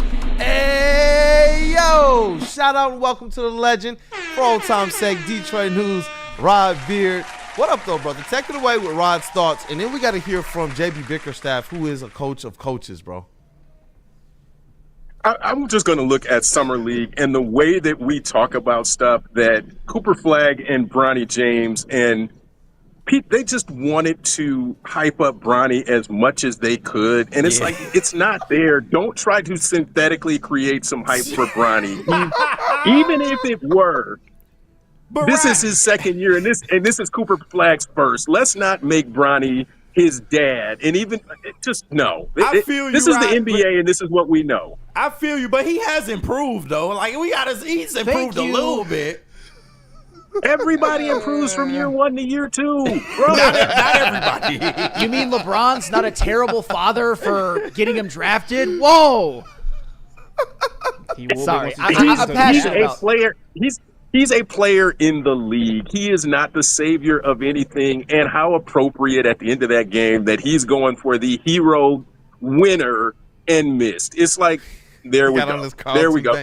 As much as people prop him up to be that, he's just a guy who missed a shot. It's not even that deep. Y'all playing. Bronny might start this year while you playing. he might start this year. He might start playing? Yeah, he might start playing? For the Lakers, yes. Right, get the sticky note. Get the sticky note right now. He might start. Get the sticky note right now. I said might. I'm just saying. Don't be surprised. You heard it here first. He might start in the G League? What are you saying? He might start for the Los Angeles Lakers that play in Crypto.com Arena, formerly known as the Staples Center. We need to figure out what Miami's G League team is, Rod. Yeah. You know, all the rumors going on of LeBron. He will not. Shout out to Bronny James, man. You want to talk about improvement. We'll say that there's just some marginal improvement. LeBron gonna make sure he start, bro. I promise y'all. Starting point guard. Bronny now James. LeBron the coach. Okay. Yeah, he's been the coach. He's been the coach and GM for years. Hey, but we got a couple clips here from one JB Bickerstaff. Shout out to him. He's doing everything he can down at Summer League. I remember last year when I was down there and just seeing the way that he moved, it was like, this is a very active coach, man. And this was after we had already gotten the experience, Rod, at his introductory press conference. And then I remember when they introduced, I believe, Ron Holland, that was another press conference that you and I were at together. And just that was when we were able to get into the media scrum with JB Bickerstaff, and we both came away like, this guy is it. And we wanted to know a little bit of what was the secret sauce behind this thing. And he talked about who the Pistons will be in this upcoming season. They are going to continue the BTA Pistons. They are here to stay. But he also talked about the buy-in from this team and what really made it possible for this squad to take that next step. He actually said the leadership of one Cade Cunningham helped with the overall buy-in of the young guys to get to the next level. But let's hear from that one, JB Bickerstaff on Cade Cunningham, and then we'll hear the next clip right after. The thing that made my job easier is, as good of a basketball player as Cade Cunningham is, he's a better leader in person. So, like, I would relay messages to him about, how we wanted to move every day, how we wanted to be positive. We weren't putting up with any bitching, complaining, all that stuff. And so there were times in games where guys would do it, and Cade would grab him and be like, yo, coach said we're not bitching here. So if you want to bitch, you can go somewhere else. And he's still a young player in the league. But that's real. You know what I mean? So, like, when he does that, for me, now my job is easy. A lot easier. Yeah, so I say what I say, and then he carries it out and he lives it. And then what makes him special is, I say this to people, like, he can be great and not take your breath away as his teammate, right? Like, he doesn't have to eat what's on your plate to be great. No. He makes sure that your plate is full, even though he's doing his thing. And it's unbelievable the way that he can do it. And then give Trajan a ton of credit, like adding Tobias Harris, Tim Hardaway. Like, he brought in some veteran guys that, again, didn't take away from our young guys' experience, but just helped them be better, and they grew with them. Hey, and again, shout out to Grand City Media and to Pistons Talk, our guy Anthony Colombo, who posted these to Pistons Talk on X. So I want to make sure we give out the right credit and the proper credit. But he's sitting there talking about the buy-in from this team and how much Cade Cunningham has meant to that, being able to hold his guys accountable. What did we hear about Cade Cunningham and the reason why they drafted him here over everything else? They said he's a connector. He's a leader. And now we're seeing that on display. And JB Bickerstaff, we talk about what the narrative was of him in Cleveland and the type of hard-nosed coach he is and how he might rub some players the wrong way. There was a superstar or a star, however you decide to denote it, in Cleveland who didn't necessarily jive with the message, and none of the other players bought in. You heard bench players who was hoping to probably get a shot here in Detroit. You're not getting that call because you're talking out your neck sideways at JB Bickerstaff. Instead, here, you have a star who's actually establishing the voice and the word and the way of the coach amongst his players and saying, look, bro, this is what I like. If you're not doing it, and if you're going to complain and cry and all of this about it, you're not going to be here. That to me is powerful, because now you got your star who's putting it on himself and making sure to hold that team as accountable. That was stuff that we used to see and out of Chauncey Billups. And I'm hoping that as Cade Cunningham continues to mature and grow and as his team gets better, that we continue to see him as a leader be more and more like that, step more and more into that. But, hey, Rod, just wanted your quick thoughts on that as well. Cade Cunningham, this team buying in and really being the catalyst for their success.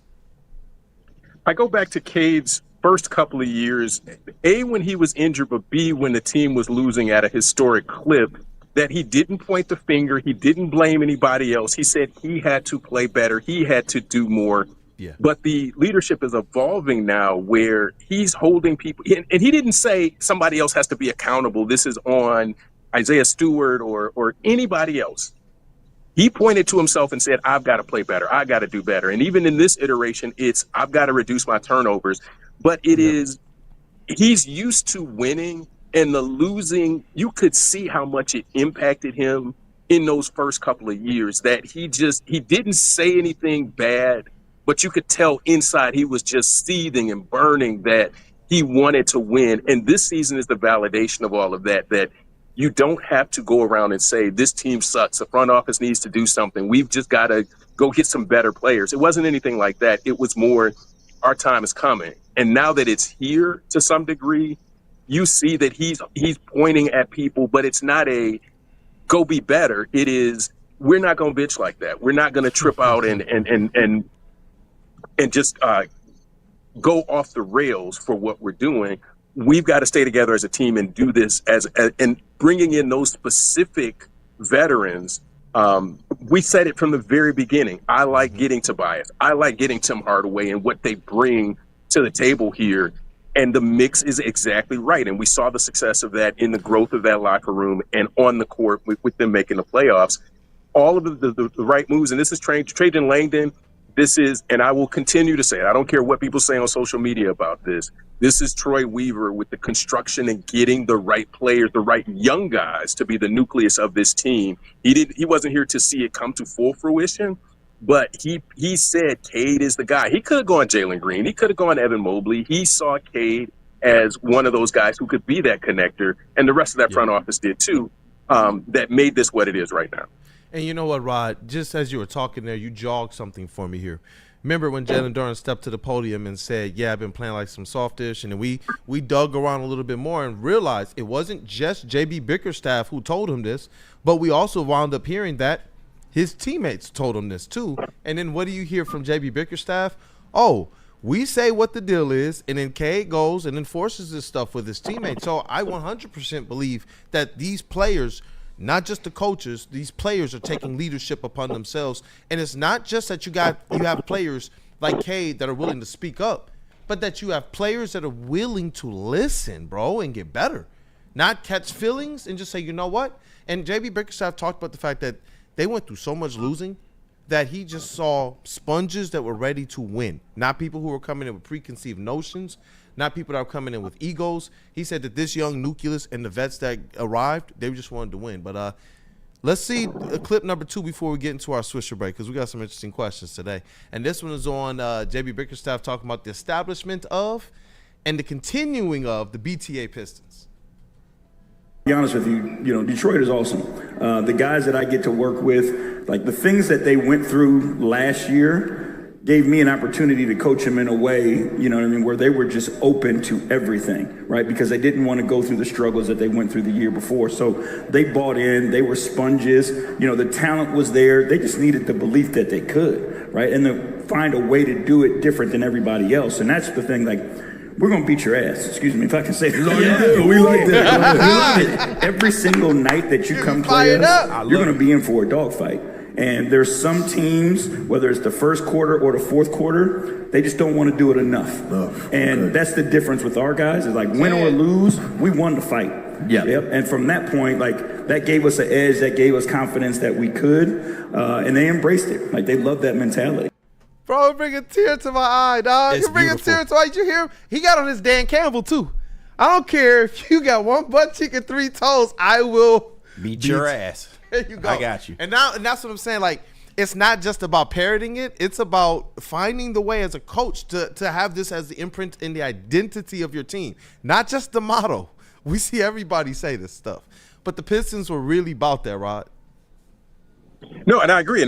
And when we talked about free agency and who you go out and get, you want people who continue to embody that. And I think the iterations continue. You get a Duncan Robinson who's going to replace some of that.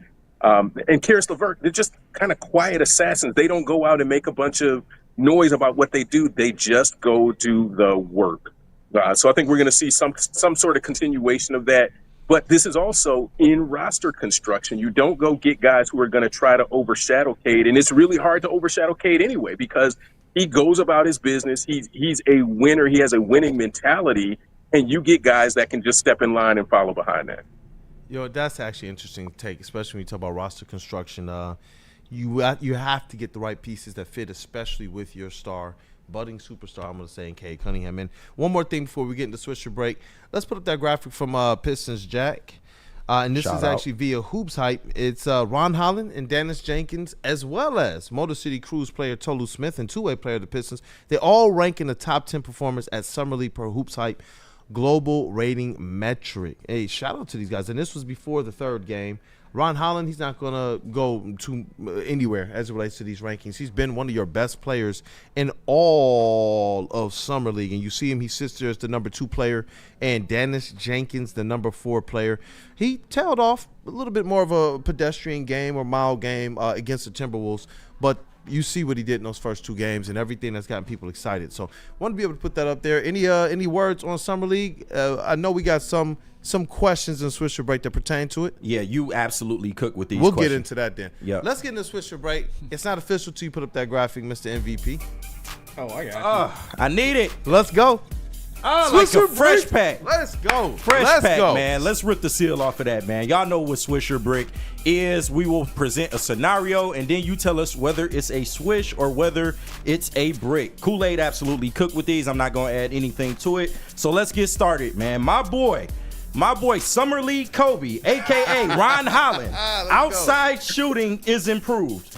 He should start over Asar Thompson, swish or brick. I have seen this narrative throughout Summer League. I think Summer League is getting the Pistons fans again, or is it not? Because Isaiah Thomas even stated that two-way Asar Thompson would be an absolute, or two-way Ron Holland would be an absolute problem.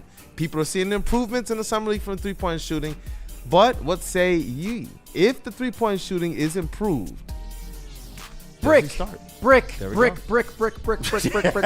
nothing against Ron Holland. Nothing whatsoever. It's just, do people forget how much he improved Asar Thompson over the second half of the season? Do people forget that he started last season with blood clots and was rehabbing through it all off season? This year he's going to get a full one. He's going to be a monster this year. I'm big.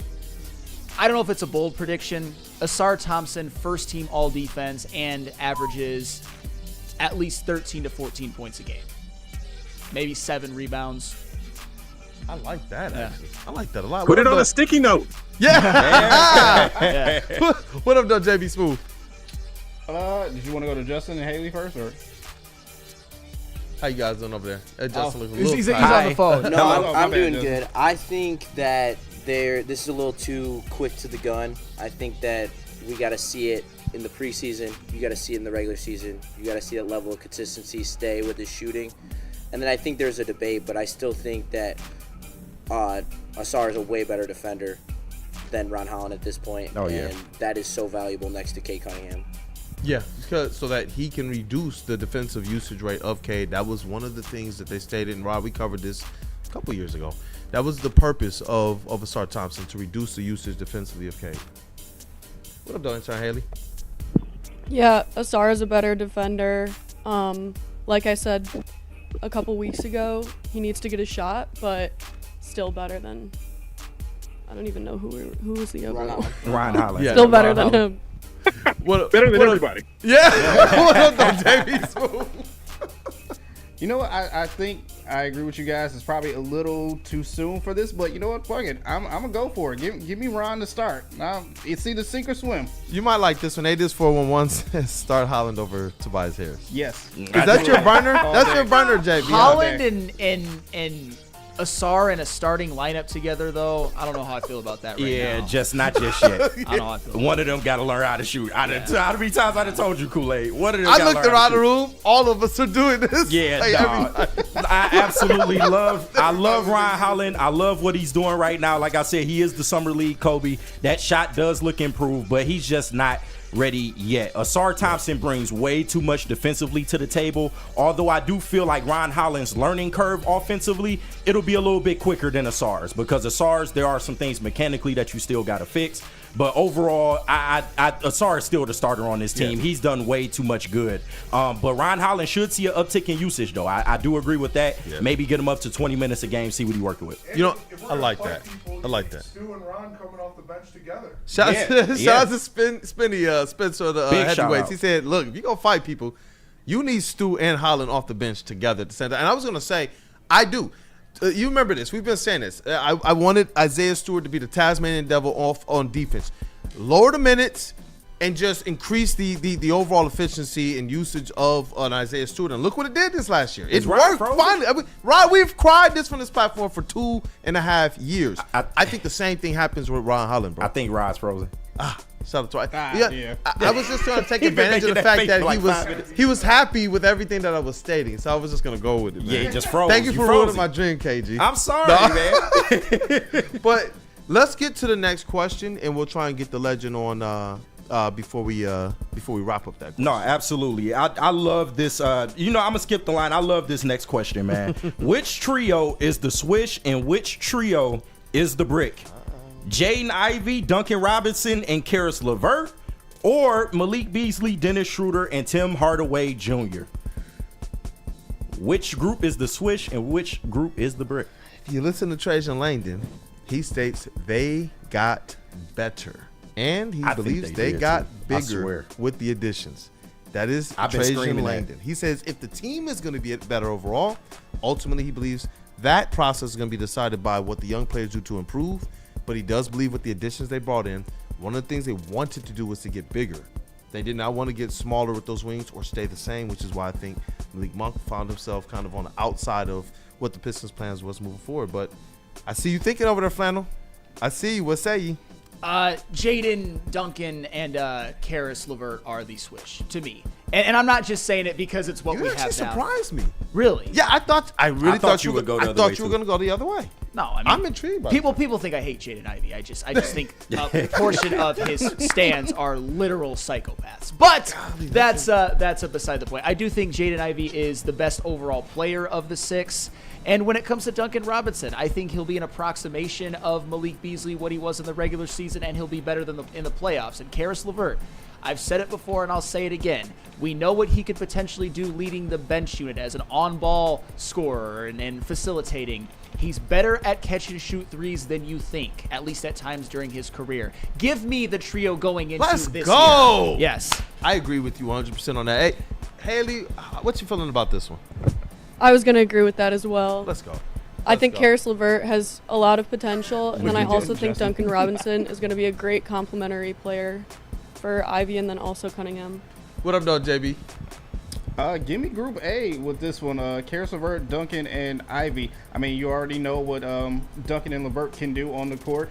Ivy is just that one factor that you're kind of questioning, but obviously this offseason is going to prove whether or not he is ready and built for this upcoming season. And I think he has something to prove and wants to show that, especially this upcoming year.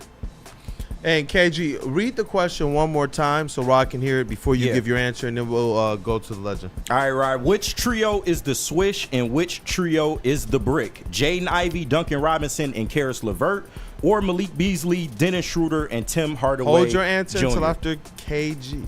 No, in my Killer Mike voice, this is a sweep. Absolutely, it is. I think it could.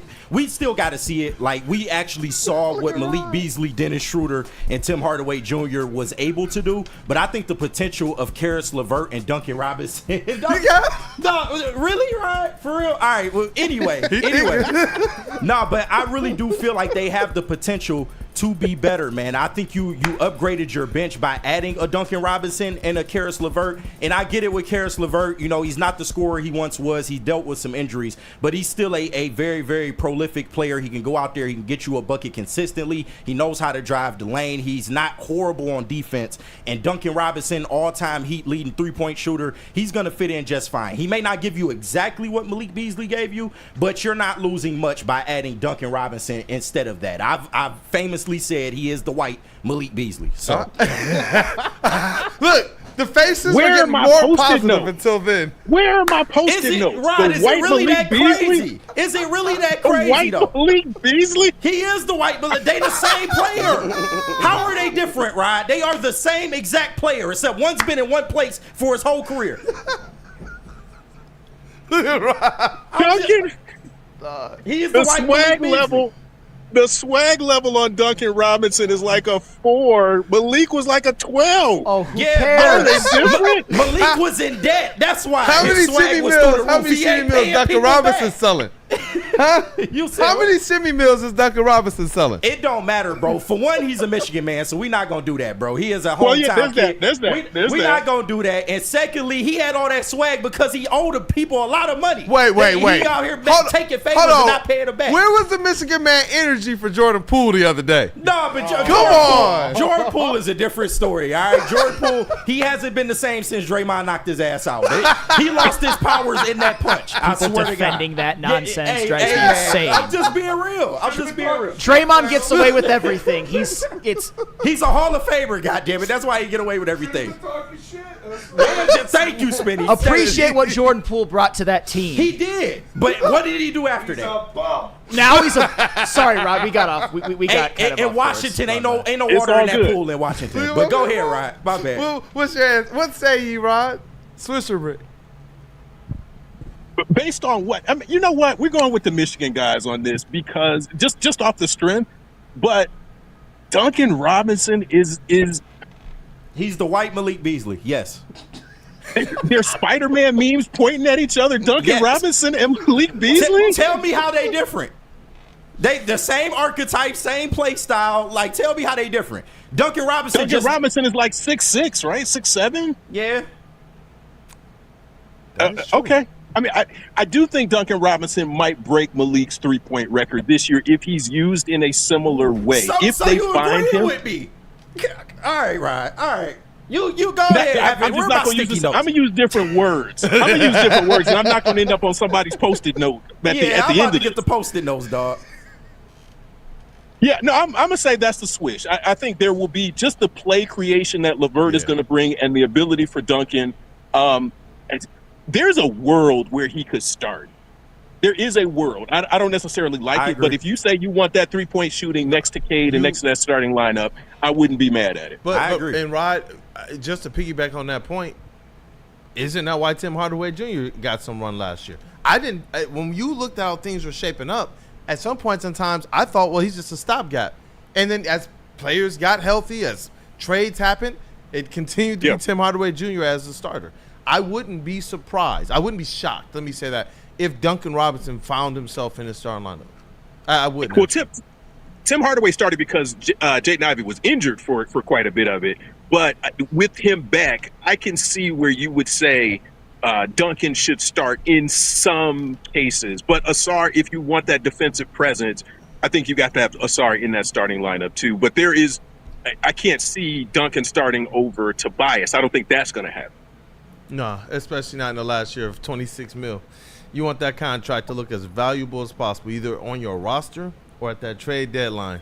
I see JB Smooth over there smiling a little bit, but we got another one over there? Right, you ain't got to fight me, bro. You agree with me on Jalen Duren. You agree with me on this, man. You always try to put up an argument like we not in sync, though. Like I don't appreciate that, bro. But on to the next question, though. The Pistons have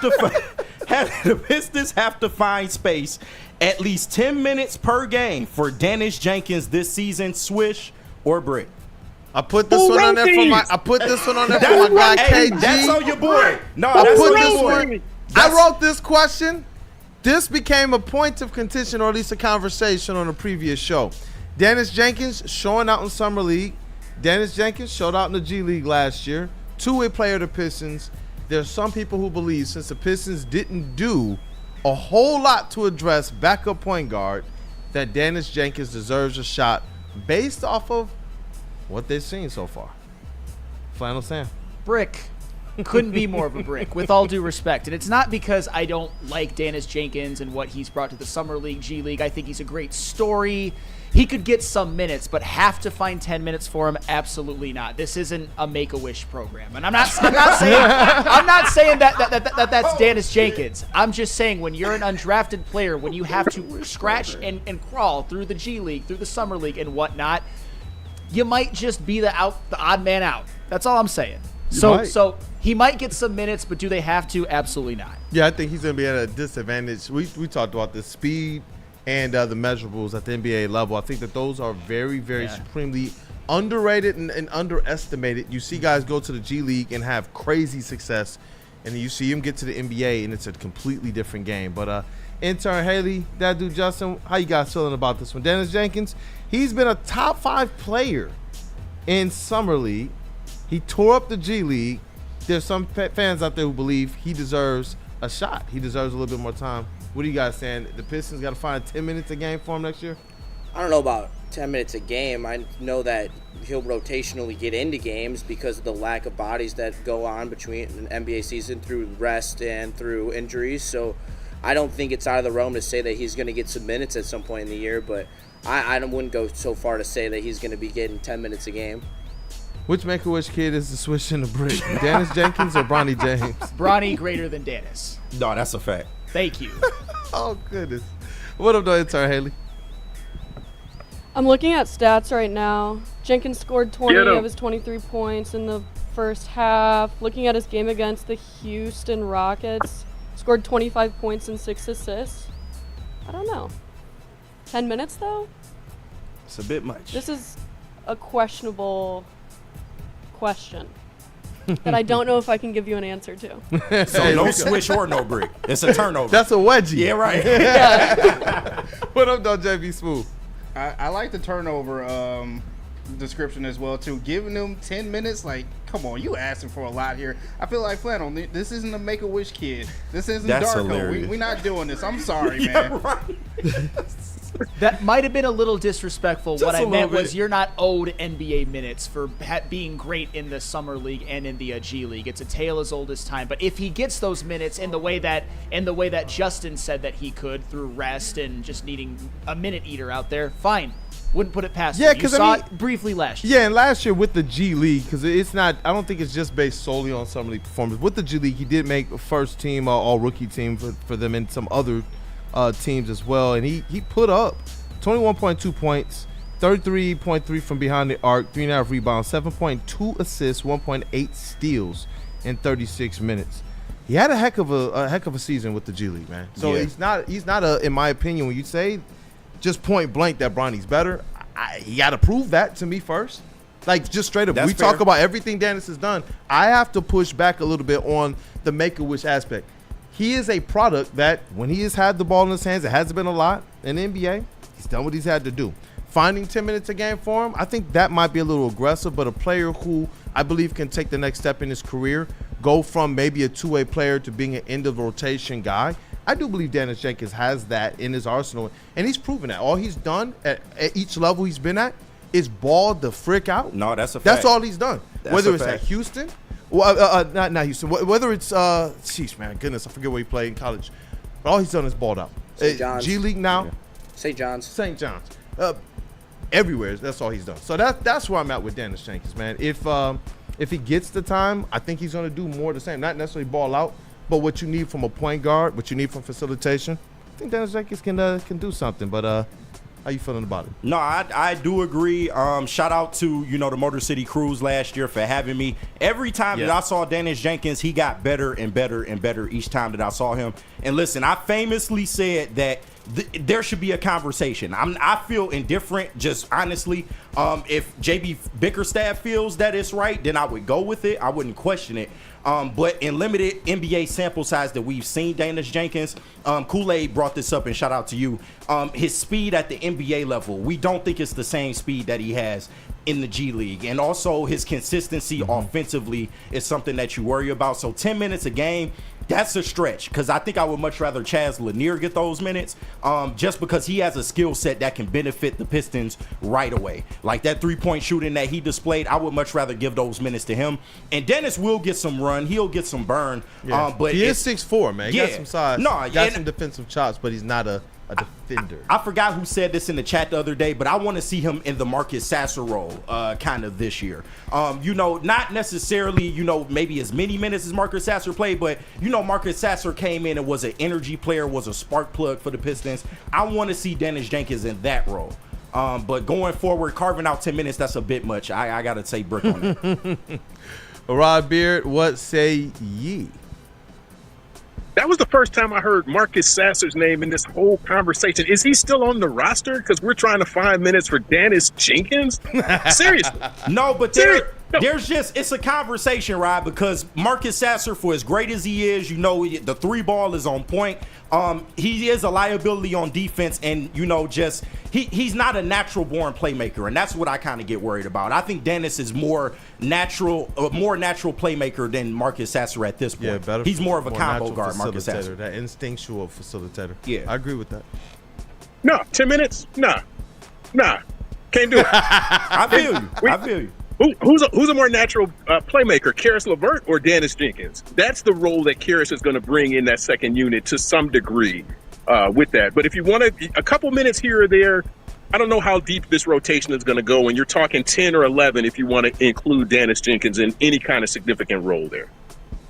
Hey, do we got time for one more? I believe we do, man. We'll And do I do one more like and this end it one as well. Okay, we skipped that one. You should be concerned about Bobby Klintman's Summer League performance. Hey, Swish or Summer brick. League edition of it all, and there are people who are legitimately concerned. I was scouring the interwebs for a guy that might be at the end of the rotation. He has a 4-year guaranteed contract as a second-round pick, and what that tells you is they're in for the long haul to see what his potential might be through development. So, I don't believe that there's any levels of concern that should be levied at Bobby Klintman's Summer League performance, especially given he's playing with Summer League players. I'll throw it over to Flannel Sam, though. How you feeling about that? Brick. And don't get me wrong, Bobby Klintman has not been impressive, at least to me. However, Bobby Klintman's not going to move the needle one way or another when it comes to this team. If he fails, he was a second-round pick. If he succeeds, you won a lottery ticket to some extent, whether he's Danny Green, a Danny Green archetype or a Manu Ginobili archetype. I'm not saying he's going to be one of those guys. What I'm saying is a second-round pick is a lottery ticket. That's all it is. So Bobby Klintman, whether he succeeds or fails, won't make that much of a difference to the Pistons team. Yeah. Hey, what up, though, intern Haley and that dude Justin? Bobby Klintman, you guys high on him? Any concern for his Summer League performance? It's been pretty pedestrian. When you look back to last year, and I was there to cover his first one, he was a baller, especially in the games that Ron Holland wasn't in. This year, much more pedestrian, and the things that people were hoping to see that could potentially mesh with this Pistons team, we haven't even quite seen that. Yeah, I think that everyone kind of got a little ahead of themselves with Bobby Klintman when they thought that he was going to find a way to cut into minutes this year on the NBA roster. I would love to see it, but I just think he hasn't shown the level that even Jenkins has shown during this summer league, which to me tells me that it's going to be even harder for him to crack the rotation than even Dennis Jenkins. But I think that Ron Holland's usage and his ability to take over these games has definitely affected Bobby Klintman in the fact that he's not as comfortable next to someone who's as ball dominant as Ron Holland has been.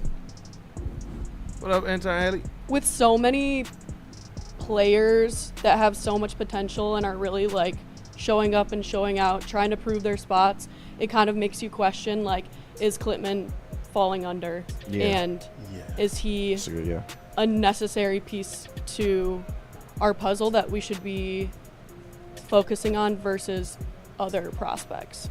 Yeah, with the 4-year guaranteed contract, they're going to have to pay some attention to him, or they're going to have to give him the Simone Fontecchio treatment. Because, I mean, it is what it is. Right, you don't right. want a guy that's just taking a roster spot unless you believe he's either going to help you today or help you with your long-term window.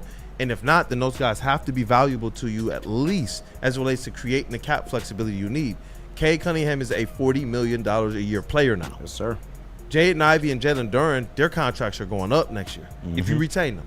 That's just how this thing is going. And if you want Marcus Sasser back, he's going to be more expensive than he's been. So there's some interesting things ahead for them. It's going to be crazy to see how they resolve this stuff, because we're talking about a second-round pick, but they gave him that guaranteed second-round contract, which for 4 years, which is a little bit different than what you normally see in the NBA. But that's a good point by you, intern Haley. What up, though, JB Smooth?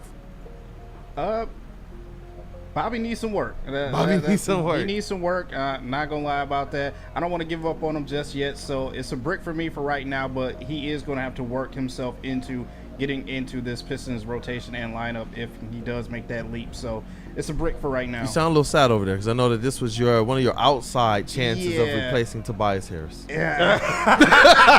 Anything to replace Tobias Harris. So, Bobby, I'm gonna need you to get back in the gym. I need you to be shooting, It's over, baby. JB. Let it go, This man. was over. The clip, I think that was over, bro. Let What it up, go, KG? JB. Let it go, man. No, you you really did want to see Bobby, have a better showing, but especially compared to what we saw that first year. It's going to be tough, man, especially with the additions that they've made and Duncan probably going to the bench as well. It's going to be hard for him to craft out minutes. Although there is a lot of things I do like about his skill set. And in some ways, I did feel like he could be the Fontecchio replacement. But it's just going to be hard to crack minutes on this rotation. And we need to see more consistency. That's the only thing with Bobby Clement at this point. I do love his skill set, and that was a good pull by you. Too. I totally forgot that they went ahead and paid him up front. Yeah. So, that they have some interest in him, but he has to go out there and prove it. Yeah. What say you, Rod Beard? The money isn't an issue. NBA is monopoly money at this point. I mean, you got $70 million contracts. A second-round money just doesn't move the needle at all. But if we're talking about Bobby Clement, something is going wrong in the regular part of the rotation and what the trajectory of this team is. That is what Flannel Sam said. That is a lottery ticket. If it pans out, it pans out. If not, you've got other stuff that you can worry about. Yep, definitely. But hey, what up, though? Spin Dog in the building. Got the heavies and talk Big D about energy. It, Spin. What up, Spin? Hey, Rod, good to see you, man. It's good. Shout for the knowledge. Shouting out the boys on WU. But next time I see Tobias Harris getting some coffee, I'm gonna have him come over here and talk to you, JB. He played well last year. Like, hey, man, what do you expect out of Tobias? And JB would lose it. He would lose it. JB would lose it, bro. And anytime I see someone on Twitter, which isn't a real place, I saw someone say, I don't think Bobby Clement's ready to be backup power forward this year. No shit. What do you mean? Who thought that he was going to do that? Come on. Good to see you, Rod. Shout out Spinny, man. Spinny is the man. In complete Zen mode, boy, off the massage chair. Hey, but Rod Beard, as always, man, these have been awesome. I love doing the content with you. I know that bringing it to this platform as well, it's been epic, man. Each iteration has just gotten much more and more fun for me, man. And be able to have the guys at KG. I know we had Broder on earlier on in the year. JB Smooth, Flannel Sam, and the rest. It's been fun, brother. Oh yeah. No, absolutely. It's been fun. And I support you in everything that you're doing. And I remember when we were just a small little podcast and just trying to figure things out. But your growth, everybody else's growth, and this has been part of my Wednesday morning. So I appreciate you guys for all that you've done in making a space for me to be able to help you and to be able to express things and really just to be there for the listeners and the fans, too. Hey, any other last words, Rod Beard, before we move on? In the most Atlanta thing ever, my phone overheated in the sun. Oh, shit. Apparently I work on the sun now. It's 90 degrees already, and it's not even 10 o'clock in the morning. That's crazy. Southern heat. Shout out to Magic City, Rod. Right. Down there with getting the wangs. Lemon pepper. He said it on that. Confirmed or denied. There we go. Right. Shout out to my guy, Rod. Plead the fifth, man. Love Shout you out always, Rod. man. Appreciate you, and continue to crush everything. No, I appreciate it, guys. Have a good show. Thanks, Rod. Thanks, Rod. All right. Hey, JB Smooth, do we got to, just run through some reads or anything? We got to run through a lot of these reads and then get to some mailbag while we got a little bit of time. So, we got Gold Crown, Lady James, Loom, Feldman, Andy Braylon Edwards show. Jesus. Ooh. God damn. None of them are mine. Who going first? Man, you got Where we starting? You said Lady James? Who going first? Gold Crown? No, Gold Crown first. So shout out to Gold Crown. At Gold Crown, concentrates are their bread and butter, crafting elite collaboration extracts since the caregiver days. Gold Crown partners with craft growers across Michigan to bring you exclusive full spectrum concentrates, infused pre-rolls, and live resin infused gummies. Their new line, Crown Jewels, is here, gluten-free, effect-based, and coated in nerves for that extra little pop. Find Gold Crown in over 300 dispensaries statewide. Smoke like royalty, all rise for the reign of royal highs only with Gold Crown. And smoke while you're at Lady James. Shout out to JB Smooth, man. Guys, let's be honest, we like simple stuff like gimmies on the golf course. We like uncomplicated, like Lady James haircuts for men. Walk in, sign in before you know it. You're handsome and clean. Lady James open 10 to 8, 7 days a week. Walk in anytime.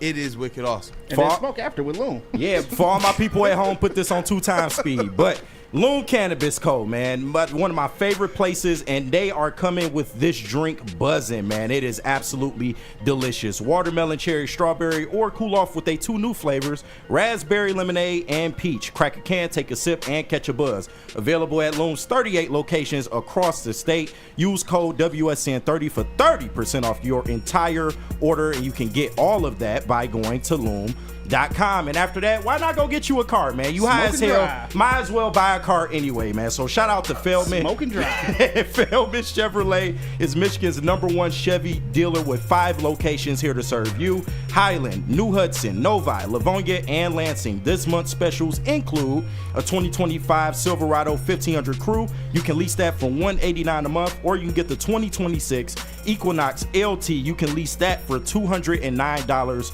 a month. This offer ends August 10th, so make sure you're getting in there to a Feldman at wherever your location is today. And the Braylon Edwards Show. The wait is over, Detroit. A new era of sports and entertainment talk is here as 2 Titans collide with the all-new Braylon Edwards Show with Shep. Weekdays from 2 to 4 p.m. Join Braylon Edwards, former Michigan legend. Yeah, listen, best Michigan wide receiver of all time and NFL star, alongside Matt Shepard, a name that's been synonymous with sports in the city for decades, as they break down everything from Lions to Wolverines and beyond. Don't miss the action. Only on the WUW Sports Network.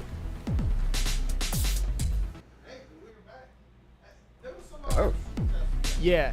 What was pretty interesting about Mr. Flannel Sam? I actually your chat villains. I have them all. Rando Smalls. Well, you really did the homework. Really? This is awesome. Hey, read the super chat and let's get this answer. Well, there's a couple. I'll get to this one first. Tomorrow, can we have the bottom 10 worthless list? No, but Rando, you famously don't like lists. Dirty Dr. D. He said it. Aha! All right. Anywho, Dirty Dr. D. Shout out. Sam, who are your top 5 chat villains? Oh, shit. Phil. No, he's not. Phil, Rando. Just a fan. Just a fan's an underrated little bitch. No. Underrated bitch. Number 3 is Shad. Shad. Number 4, I'll go with Auteur. Damn, I ain't even seen him in a while. I haven't seen that dude. Yeah. Good riddance. And 5, Rando Smalls. I rock with you, Rando. Shout out to Rando. I love you, Rando. Me and Spenny share the same #1 op. Lorena Rios. Yeah, she's a fucking. That's right. I can't stand her. Yeah, she's pretty Would bad. you put on the list? That's a good one. I might have. Well, should I? You know what? Rando, you're spared. Lorena Rios at 5. No, Easy gonna hit that, bro. I swear to God. He gonna tap Lorena, bro. I'm dying to see what Lorena Rios looks like, just for fun. Greg 2025. Fucking swamp creature. Probably. Yeah. Flannel Sam, I just wanting to help with the dry cleaning of the jersey. Hey, I wash it on a regular basis. I hope so. I hope so. I was about to say, dude, you washing it with soap, right? Define regular basis. He just rinsing that bitch out, rinse and repeat. Wednesday, and then like Sunday. All right, that's disgusting. Yeah, that's fine. Pit stains all in that goddamn jersey. Hey, Jordan from MI, he's asking, I hope you guys can get together with Rob Swisher. Hey, listen, Woodward Pistons podcast, that thing has lived on for going on 4 years now. Yeah. And so that was something that table talk and all of that. That's something that's going to return. We brought Rod to Waco Woodward due to the schedule conflict. He was like, you know what? Let's just take the podcast right on to Waco Woodward too. So from Studio B to Studio A, but we will make a return to Studio B and just live streaming from wherever, and making sure that at least every Wednesday you guys get the Woodward Pistons experience. Every Wednesday, 1 p.m. We're still gonna do some stuff with Rob here, so definitely. Anything else you see interesting in there? No, just I've seen a lot for Brandon Katz. I forgot about Brandon Katz. I was gonna say, like, every once in a while he'll say something that I like really agree with, and I'm like, oh snap! Obviously, we know that he's like a fly in the ointment a lot of the time, but yeah, we also haven't seen him for a while. Just saying your list was for clickbait. No, just. I was about to say, if you made the list, I guess you should be honored. You just made the list. You just made the list. Shout out Carson Anderson. Yeah. You just made the list. Jeez, man, that was actually a fun The Red Wings home opener just came out. They will be opening up on October 9th against Montreal at home. That's box office though. Yeah, Yeah, right. Yeah, great. Sean will go as Mr. Havman or whatever he is. Yeah. Jordan from MI, Woodward Pistons, man. Tap in, brother. Yes, sir. Every Wednesday, 1 p.m., you'll get the Rod Beard experience, but table talk, and there's going to be a whole lot more going. With the format change as well, Platty and I are going to be able to get together and do a whole lot more content, too. So I'm looking forward to that. And getting Pistons Anson involved. I didn't know how beloved Pistons Anson was. Like, Yeah. You talk about night and day because they will literally revolt when Lions Anson is there, but Pistons Anson, he cool. like two different people. What up, Justin? We I see rock you with over there Pistons smiling. Anson. I see all the comments and I see all the chats and the social love media Pistons comments. fans. They love him for Pistons, but if Hate he him talks everywhere about else. Lions, everyone wants to revolt against him. It is so funny. It's hilarious, bro. Goodness, let's get this chest pass going and break this thing down. Shout out to you, chat family, for kicking off the day with the WUW Crew, and definitely stick around for everything Woodward Sports today. Smash the like button for all the shows, Big D Energy, the Brandon Edwards Show, and the Heavyweights. We got intern Noah in the building, intern Ryan in the building as well. We got Spin Dog in the building too. I'm not even gonna tell the people. Shout out to Brady as well. But throw it over to intern Haley and that dude Justin. Great show today. Great commentary too, intern Haley. Thank you. I appreciate it. I feel like I'm starting to get comfortable and get in the swing of things. So I appreciate the team's support. I'm just having a great time interning. Hey, keep crushing, man. And Keep shout out crushing. Ryan. Ryan learning how to TD, holding it down. Shout out to him. He's in the back. Shout out. Hey, shout out. And man, I just saw Steve O'Baby in the chat. He says Kool-Aid and Sam Flannel is like MJF. I'm gonna miss you, Sam, from a Spartan fan to a Michigan fan. Hey, shout out Steve-O's cool. All that cute shit. Yeah, Dabber really quick. For the record, Sam, anytime I went at you was for entertainment purposes, not genuine hate. That's why you're not on the list. Oh yeah, no, Detroit Dabber, one of the cools. He's one of the cools, man. I remember we got to meet him as well for Yeah, Daryl that's Cardi facts. night, man. I was gonna say that, like, I don't know if I'd call him one of the cools for me, but he missed out on the list, though. You're not on the list. If you're not on the list, you have a redeeming My quality. man, he did show up for the Woodward Sports group photo on D-Mac night. Yeah, he did. You know what? That's a cool point for you. I'll give you that. That's a I cool rock point with for him. you. Shout out. Shout out, man. But no, I love it, man. The interaction between Flannel and this chat is, you talk about early on my early days here, watching this stuff, I was like, this is crazy. Yeah, man. This is cinema, man. Shout out to Flannel Sam. But JB Smooth, Woodward Sports MVP. Wait, that dude Justin, man. Any last words for you? No, I'm good. I'm Keep crushing vibing. it, bro. I know there's a lot on your plate. Keep crushing. Tune in to Woodward Wings, 10 a.m. Saturday. That's right. JB Smooth, Woodward Sports MVP in the TD booth. Yo, what's going on? Another good show. Shout out to everyone in the chat family sticking with us. Woodward Ringside episode is out right now. Go check it out as well too. Fast and Loose, another episode is out as well. You want some more JB? No Chill with JB Smooth? Go look that up as well too. And let's go WNBA tonight as they get ready for their All-Star break. Hey, let's rock. KG, Detroit's #1 draft pick. That's Black Hollywood in the sound booth. Yes, We sir. talking about Rookie of the Year, MVP, Comeback Player of the Year too. One of the goats, man. One of the goats, man. And long live the WUW Crew, goddammit. Long live the fucking WUW Crew. But absolutely appreciate everybody tapping in. Love y'all, man. Love my team. Let's keep this shit rolling, man. Hey, let's rock. David Cabell, Kool-Aid, will you be doing more Lions Weekly on Sundays? Yes, I will. I'll be a TD on there. And thanks to JB Smooth, thanks to Spin Dog, KG, Justin, Platty, Pete. These guys have been doing everything to make sure that I got everything I need to cook up in the TD booth, man. So shout out to them, and it's cool to see you guys excited for my accomplishments and for what I'm getting through. Like, that was dope. I got off the show. Justin was like, "You sure you got this?" KG was checking in.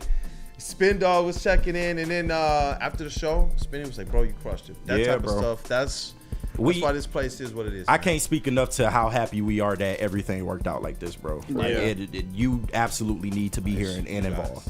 It's you guys. You guys, reason why I want to be here, and the reason why I'm here. Yeah. Big So fact. trust me, man. I appreciate you guys. This guy here, though, the vet of squad, the vet of the network, Big somebody Musket. I respect and respect. I will punch somebody for you, bro. I literally will. Flannel Sam, man. for All you. sports knower, all sports lover. Go Blue, man. What up, though? Punch some point for you too, Kool-Aid. Let's go. Yeah, Woodward Wings recording today. So, man, I probably am more responsible for this than anybody, but we gotta vacate. Let's go. Yeah, oh yeah. Fuck out. Kool-Aid, Pistons reporter right for Network. Smash that like button, and most importantly, have a great day, you guys.